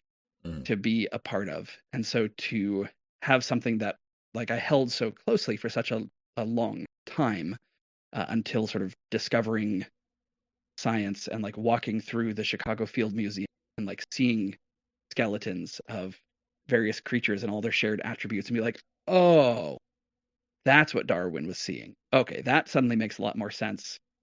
And then like learning about geology and all of these things, sort of like slowly unpicking the threads of like areas where there's a need for a god to explain anything.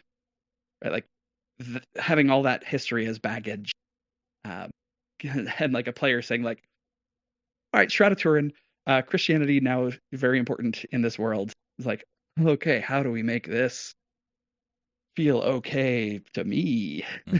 Um, and also, just keeping up and just doing improv. Like, if this is true, what else is? If the Shroud of Turin is important, then you can be a wizard in quotes by doing math. Sure.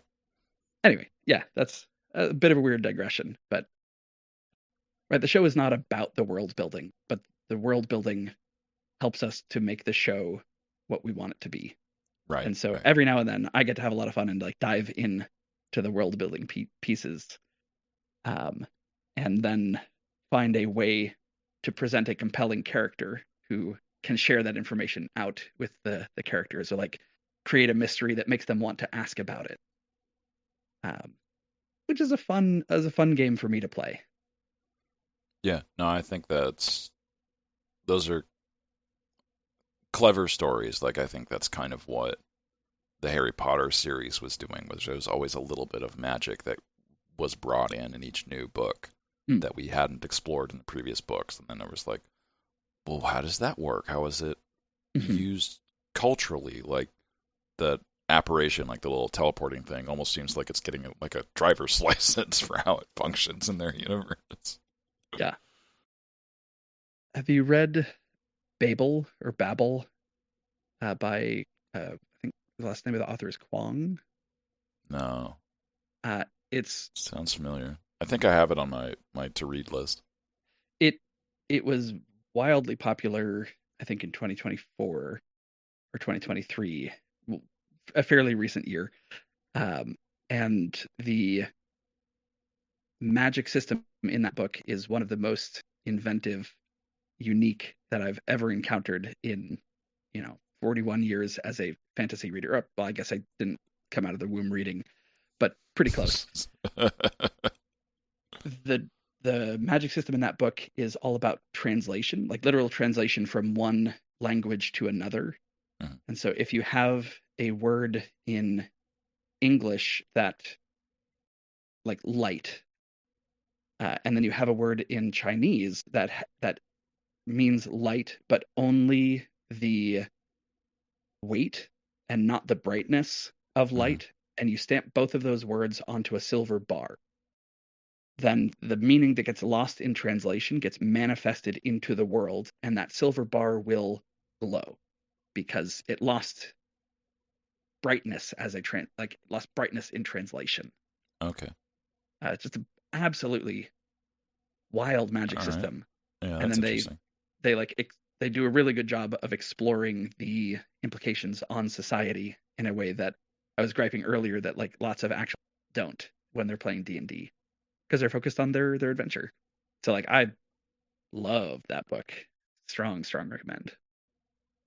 All right, well, cool. I do already have it on my reading list, so I think hopefully I got the author's name right. I don't remember. I don't want to pull it up on my phone right now, but I do remember putting that one there. And I think it was Kwong. That sounds right. Yeah. R.F. Kwong. Yeah. Even though I don't use my own given name, I think it's important to credit people for ideas and stories that you love. Well, I wanted to hear a little bit about the RPG system that you're using for the game, for how that functions, and a little bit about why you chose it. So you're using the Genesys system, which is sort of a fail-forward system similar to Powered by the Apocalypse, but is more based around sort of a dice pool thing instead of a fail, partial success with Mhm. like hard numbers for where those go. Yeah. Yeah, the thing that I love most about Genesis is the fact that the results are two-dimensional instead of one-dimensional, right? Every uh, good dice, so to speak, has successes and advantages on it.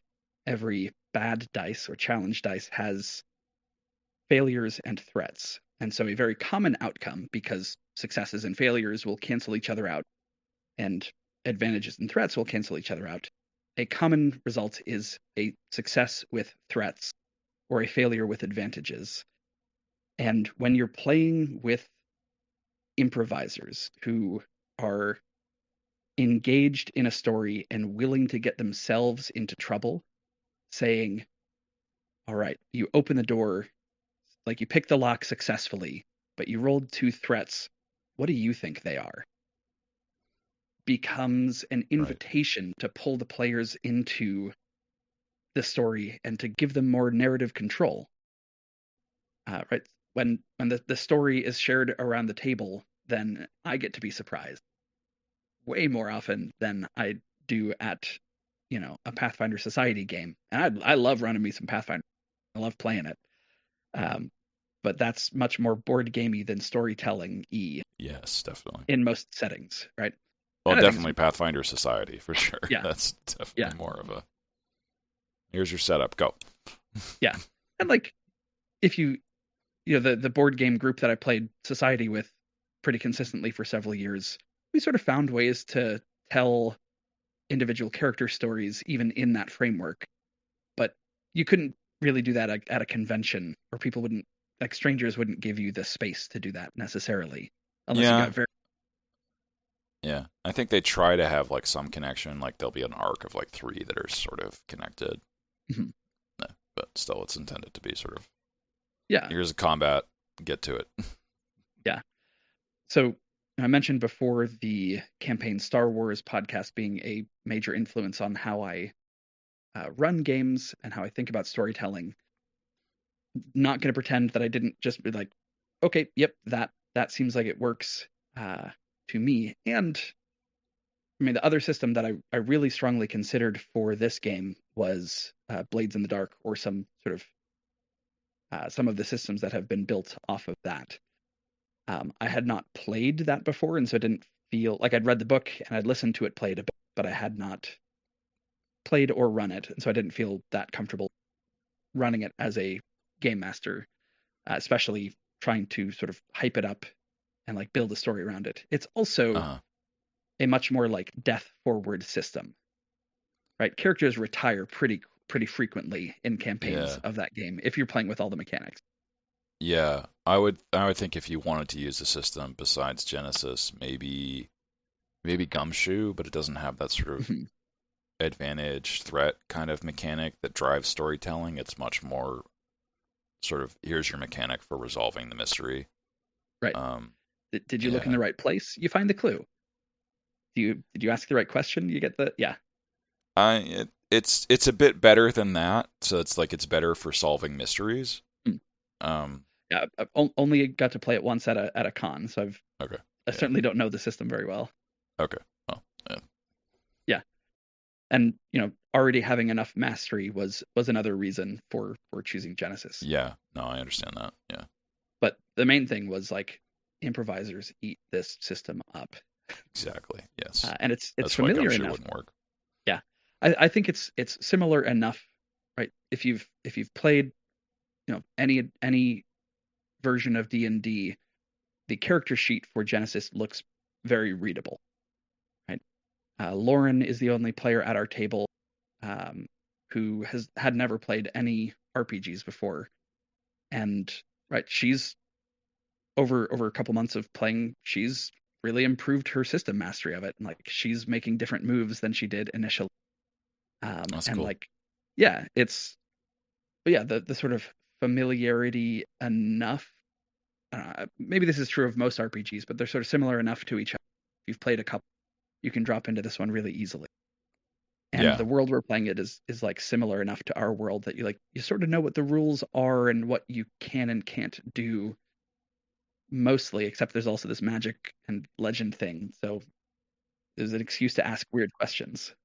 I feel like the big differences for RPGs isn't so much like action resolution, because that often tends to be roll dice, make decision based off of outcome. Mhm. Like that's simple enough. That doesn't really change. It's character creation that ends up being vastly different between different ones. Mhm.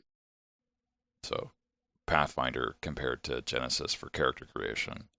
Oh God. Mm, Yeah, I would not ask a brand new player to jump into Pathfinder.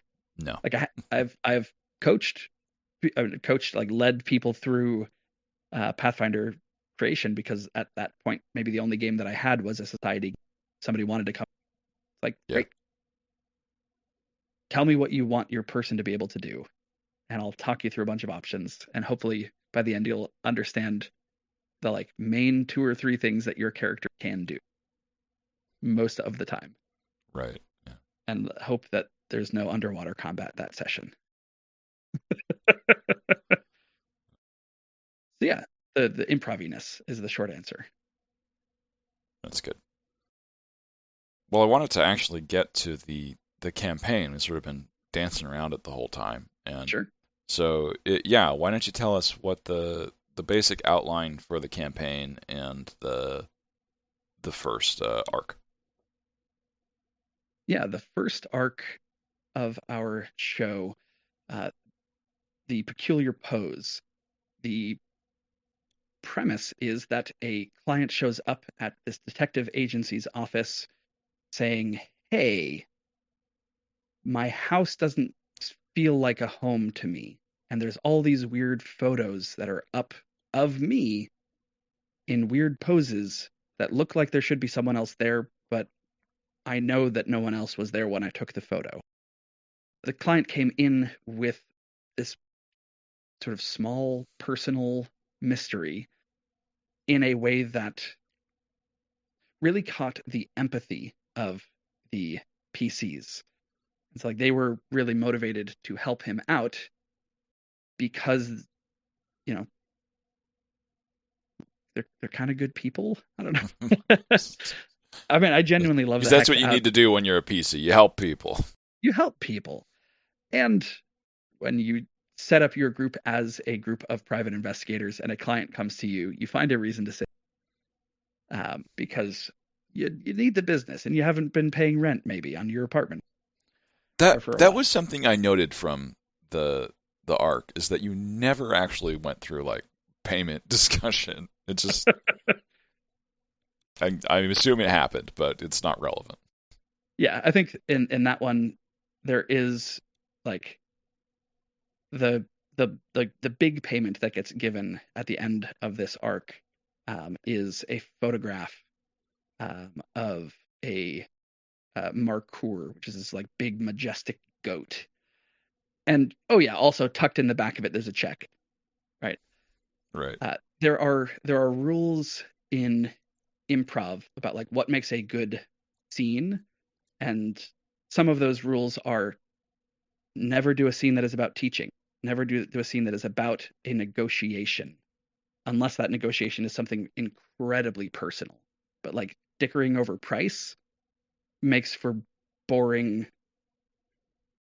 It's hard to do a yes and or a no but to that and staying in character.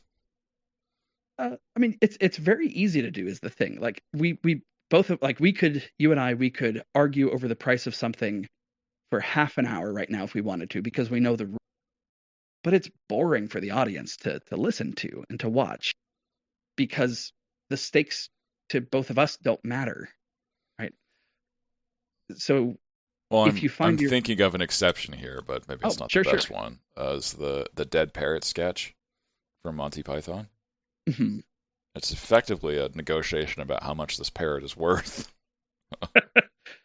It is, um, but it's also but like the jokes aren't about the money. The jokes are about like trying to effectively gaslight someone, right? And so it's Yes. about someone's attachment to reality and not about the money. right? The Yeah. person comes in with the objective of getting their refund, but then the scene is about what's real and what somebody can convince someone is. Right. Right. No, Um, that's a good point. and so also it's kind of become a running gag on the show about like we're bad business people. We sometimes forget to talk about money. And so right there's one arc where their client shows up, asks them for help. They help the client out for the entire arc, and the client says thank you and walks away and like genuinely never paid them. And they get like it gets talked about on screen on a couple of occasions. And so now it's just a bit. And once something is a bit, then you run with it.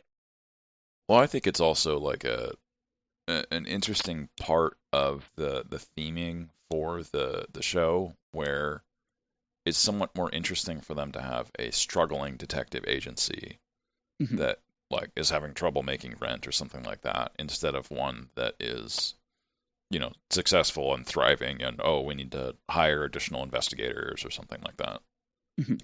Um, Yeah. And I don't know. I mean, the fact that like one of the PCs is from effectively a billionaire family, yeah, I was thinking of that too. right, means that probably none of the PCs are ever going to be like sleeping out on the street unless they choose to. But more importantly, the story isn't about money. The story is about people.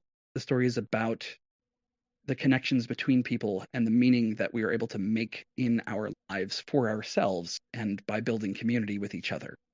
And so having screen time, taking up the listener's time talking about a price that is not at all central to the story, why? Like, why are we wasting that 60 seconds of our listeners' time, even if Yeah, it's that brief?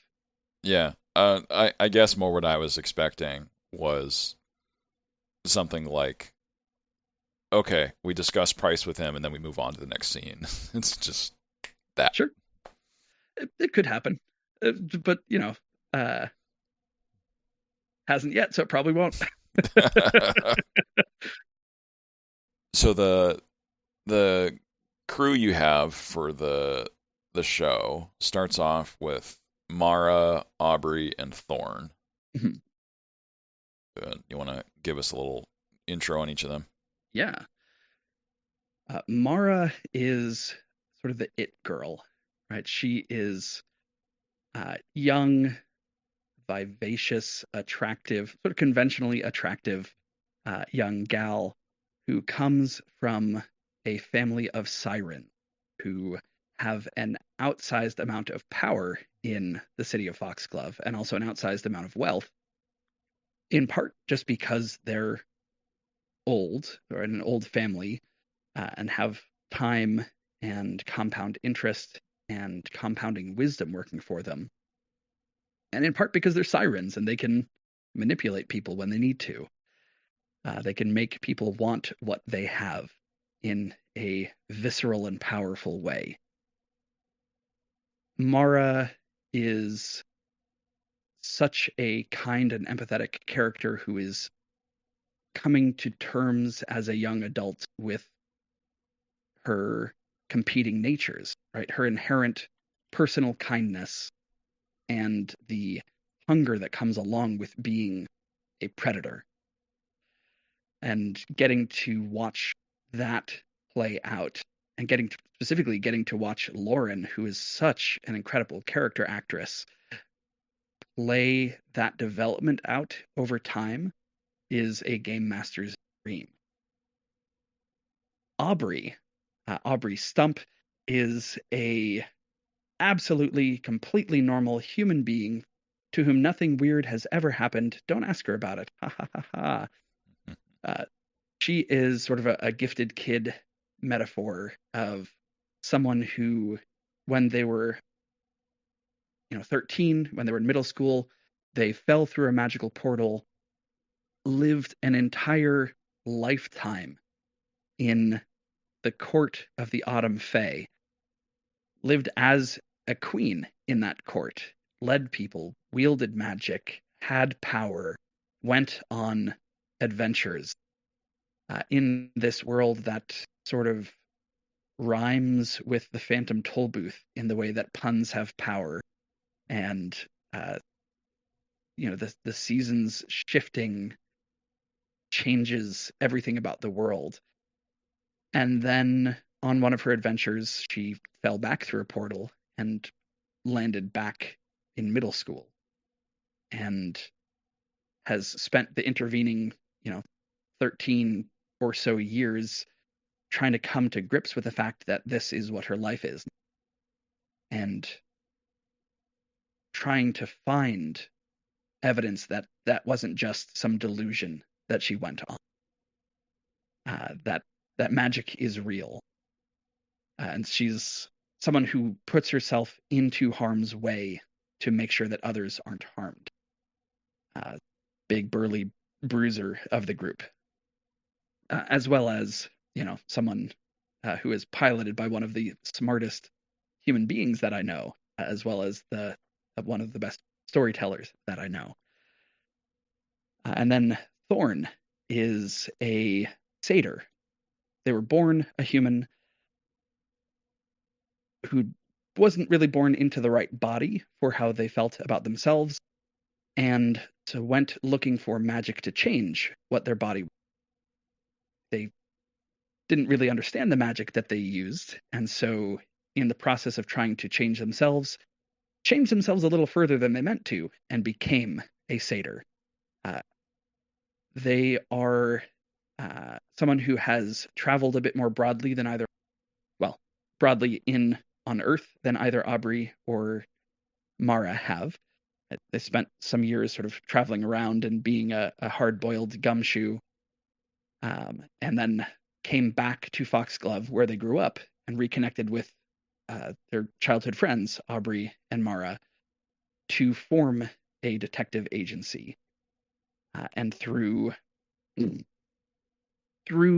random happenstance and the GM really wanting to tell a particular kind of story, people keep showing up at their doorstep with problems that touch on the fact that magical creatures from legend, creatures from myth, all exist in this world, but exist in the shadows, exist out of the sight of normal, everyday humans who've never had anything weird happen to them. Don't ask them. Haha. Oh, yeah, thank you. That's a good summary. Well, I think we've gone through pretty much everything that I wanted to get to. Is there anything else you wanted to talk about? I'm curious to hear about what worlds are percolating in your brain right now. Are there worlds that you're imagining that you're hoping to get to the table at some point soon?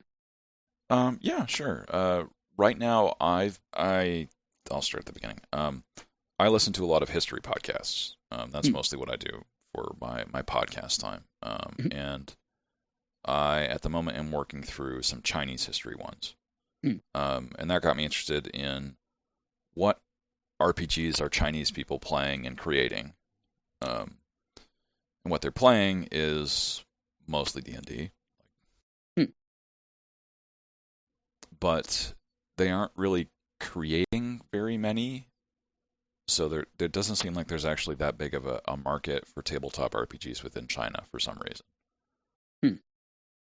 And my thought was then, okay, maybe it's just a cultural mismatch. I mean, not unheard of. Like Japan has sort of co-opted European culture for their RPG stuff, but maybe China hasn't.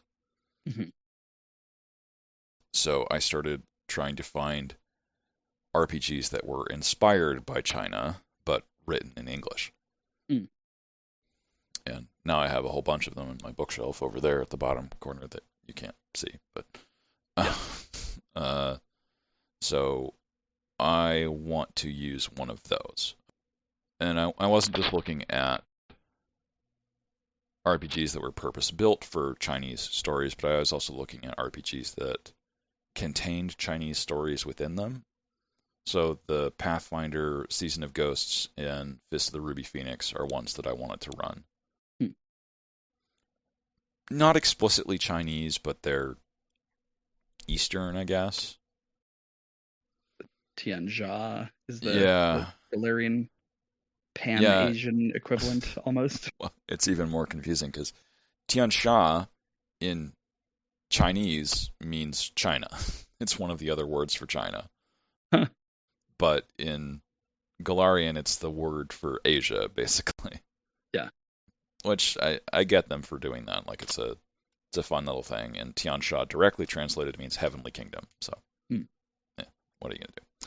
And then there's also the adventure path Jade Regent that also takes place there, but that's more Japanese focused. Hmm. Also, it's not a very well constructed adventure path. That is what I've heard about it, unfortunately. Yeah. I liked the first adventure. I liked the last two, but the ones that were about the journey felt like they were really forcing things down a particular path. Hmm. That just didn't make a lot of sense. Like there's one of the adventures is where they go over the polar ice cap to the crown of the world to get to Tiansha. Hmm. Harrowing journey. The game is trying to set them up to like go investigate this mystery while they're there, but I think there's also this conception of the players like, we got other stuff to do, leave that alone. We're going on to Tiansha. And Mhm. that skips like most of the adventure. The rest of it is really just a bunch of random encounters as they go through the wilderness. So that one is very poorly constructed. You have to do like a sort of quantum ogre situation where it becomes their problem, it gets in their way. You have to Yeah. rewrite it to make it make sense. No, I don't want to do that one. But Season of Ghosts, reading through that, it is a stunning adventure. I don't know if you've done it or read it, but Mm-mm. okay. The only adventure paths that I'm currently playing through Rise of the Rune Lords, which we've been playing for like 5 years, and I think we will be playing for another 5 years because Yeah. of the pace and amount of goofing off that our group does. Okay. I've run, but did not finish Curse of the Crimson Throne. Got through the first 4 books and first 3 books. Replaced the 4th book with something else that sort of stayed in the main setting instead of leaving it. And then the group fell apart.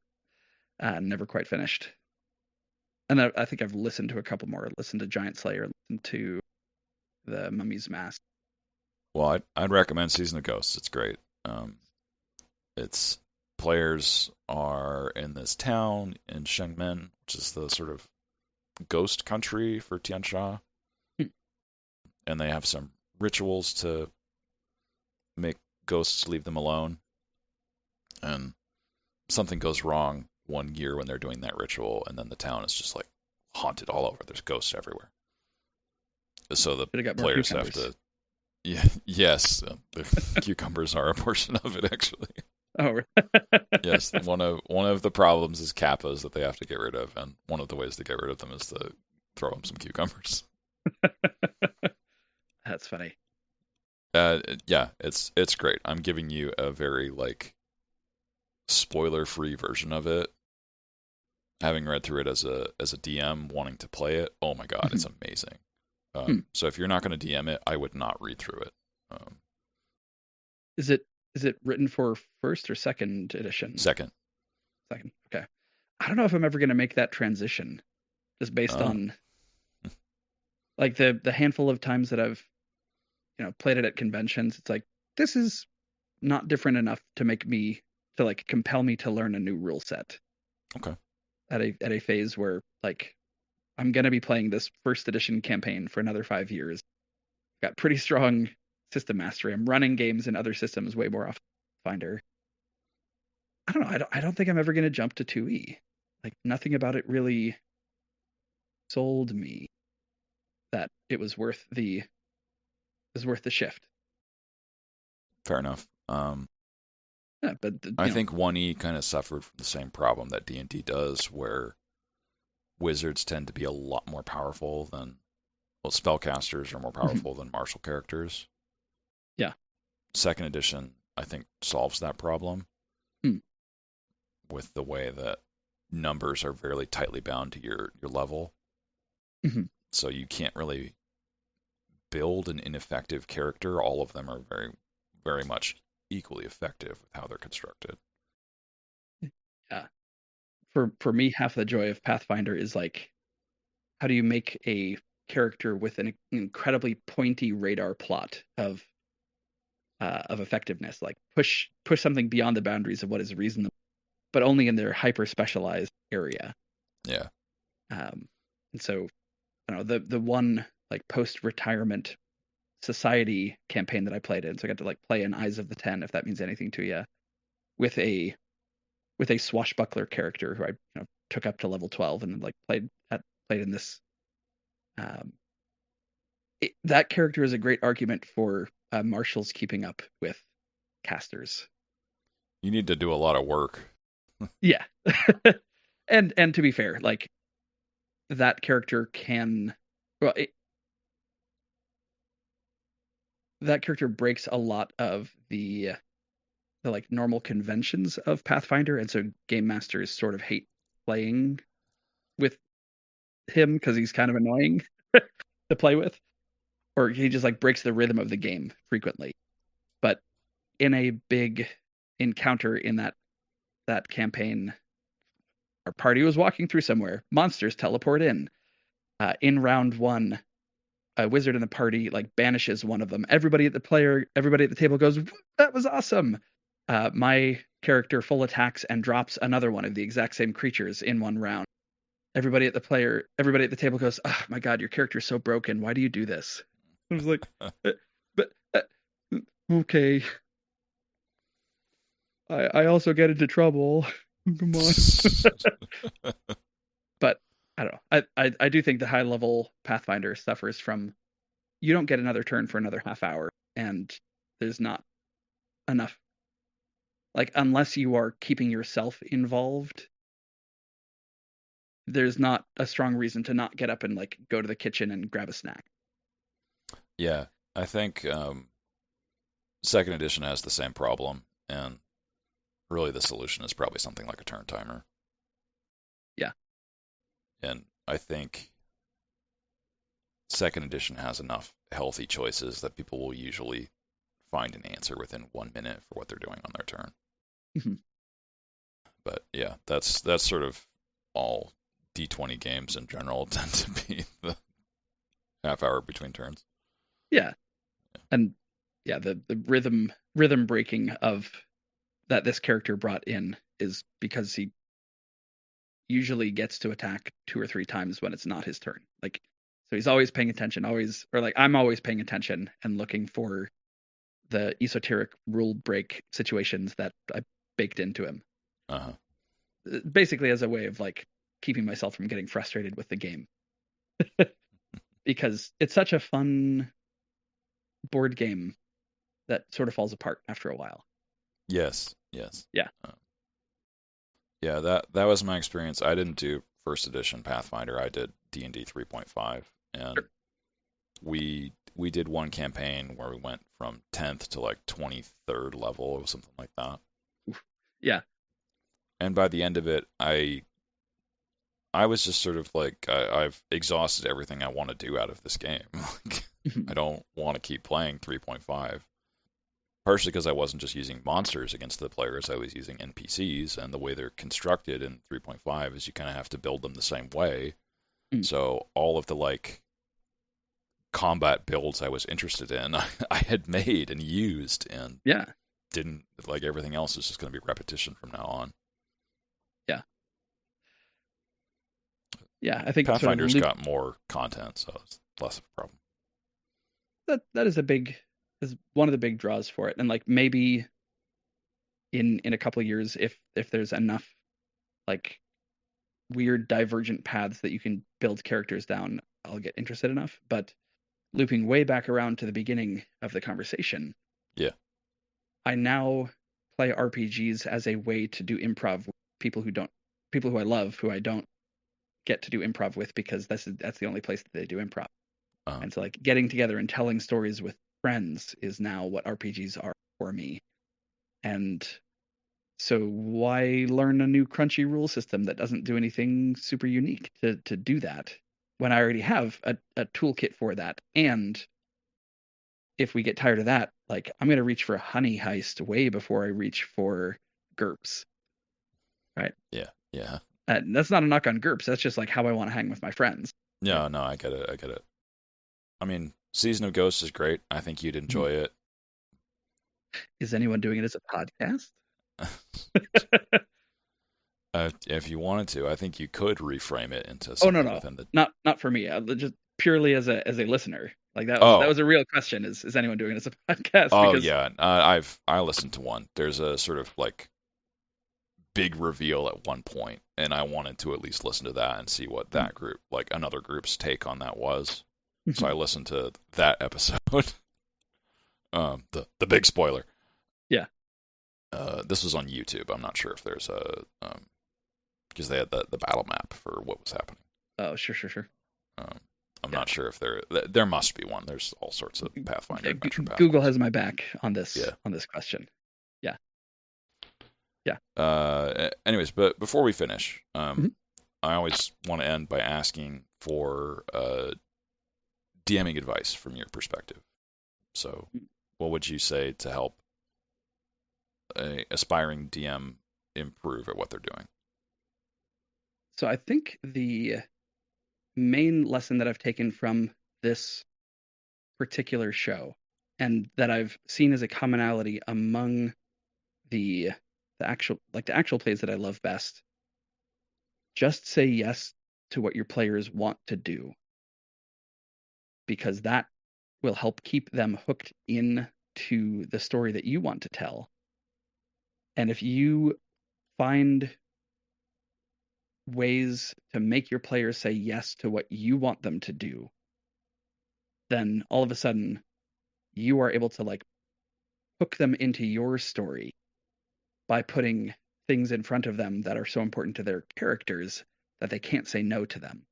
So saying yes to your characters doesn't prevent you from creating trouble. It creates opportunities for you to say, "Hey, you got yourself into this trouble all on your own." Right? Saying yes to what your players want to do, and then monkeys is one of my absolute favorite things to do as a game master. Yeah. Because, well, yeah, this NPC's in trouble, and you've been spending, the last two arcs, sort of all of your background time trying to get them out of trouble. But I mean, you introduced the NPC in a context where they got into trouble, so I mean, this is your fault, right? RPG tables are places where, as a game master, it's your job to make sure that everyone is having fun. And embracing the rules of improv will help that tremendously. The first rule of improv, say yes. Yeah, The definitely. second one is add on, and the third unspoken one is be kind, which, you got to be kind to the human beings, but don't be kind to the PCs is my advice. Nice. The other thing that I will say that sort of follows naturally from that is the best way to ruin your the best way to ruin your PC's life is not by taking away their hit points. Which, granted, can occasionally create some tension, and you want there to be a threat there at most tables, probably of a character dying in combat if you play a combat heavy game. Right. Assuming that's like inbounds for your players that you talked about at session 0. But what separates a great story from a fun board game is emotional stakes. And so having, rather than the PC themselves be under threat, having the big bad evil guy threatening the things that the PC cares about, whether that's family, whether that's their business, whether that's their reputation, whether that's their stamp collection, right? Having that be under threat rather than the PC directly is a much more evil thing for your villain to do. Your villain or your PC is much more likely to compromise their morals if their childhood best friend is in trouble. And if their childhood best friend is in trouble, right? What length wouldn't you go to save them? I feel like I'm doing a very poor job of distilling the best GMing advice that I've ever read, which No, I've heard this before actually. That it was framed differently because it was framed in a very like D&D like little treasure goblin mind. mhm. If you want your players to go somewhere, have someone steal something from them and then run to that place. Yeah. They will go after it because within D&D, what's valuable to your characters is their magic items. That's what makes them powerful. They need that +5 sword, 'cause otherwise they have a -5 to hit basically compared to what they had before. So they're going to go after it and get it. For sure. But I would think that I had failed as a game master if the most important thing to somebody at my table was an item that they had that had no like tie to their family or their history, Right. right? Because I want the PCs at my table to prove that they are heroes by resisting temptation, by struggling, and not by getting punched and punched and punched and using a healing wand to bop themselves a bunch of times and proving that they can absorb a lot of physical, right? Right. It's there is no good way out of the situation moral dilemma that you've put your players in that is where you find what their or the PCs in. This is where you find what their real metal is. And so by making sure that when you're creating characters together or you're adding a new character into an existing group, that character is fully fleshed out enough that they have social connections. They have levers that you can later pull and be a real jerk and like take advantage of those things. I don't let players into my games unless they have connection. If somebody comes to me and I'm a lone wolf who acts in the shadows, yeah, nobody survives that way for long. So what do you really care about? Where do you come from? What are you running away from? What are your connections? History. Yeah. Making sure that players have those things so that suddenly this PC that they're really emotionally invested in is having a bad time. That's a story they're going to remember. So most of that is stuff that I absorbed from a book called Play Dirty by GM John Wick. Oh yeah. It's it's written in like a very confrontational adversarial style, but also when I've like internalized his advice, it has changed dramatically the tone of the games that I've played. Right? And it's gone from like, great, we're doing Pathfinder Society to and I'm doing a lot of funny voices to, all right, these father and son PCs are now involved in a vengeance plot against the father's essentially lab next door neighbor because he taught at a science academy, and the history that gets created there means that rivalry has real stakes because maybe the next door neighbor's son got addicted to a drug that the father created, and when the party encountered that son and sort of failed to save his life, suddenly there's a revenge plot coming at them. And so the only way to cut that off is to make a terrible moral and kill this person. It's like setting up situations where the PCs have to make meaningful moral choices doesn't happen when you're just throwing goblins at them. Yeah. So hit them where it hurts is what I say. That's good advice. All right, well, thank you, Helix. This has been really fun. I think we got a lot of cool stuff we talked about here. Yeah, I hope so, Isaac. So much appreciate you taking the time to talk with me about this. Again, it felt like a little bit of a narcissistic exercise to spend so much time talking about this thing that I already spent a lot of time thinking about and working on. And then that's kind of the point. This is your avenue for being narcissistic, if you want to think of it that way. It's supposed to be your place to be appreciated by whoever my fans are, and hopefully your group also might want to listen. Yeah, I can assure you that at least one of them will. and not just me. Yeah, thank you, Helix. This is a Real lot of pleasure fun. talking to you, Isaac. Yeah, be well.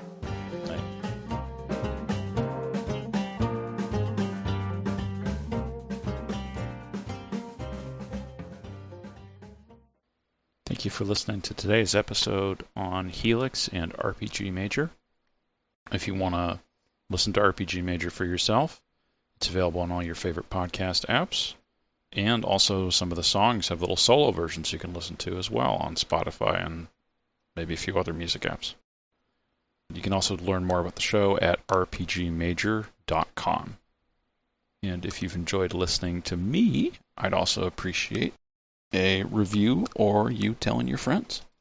Thank you very much. And as always, thank you for listening.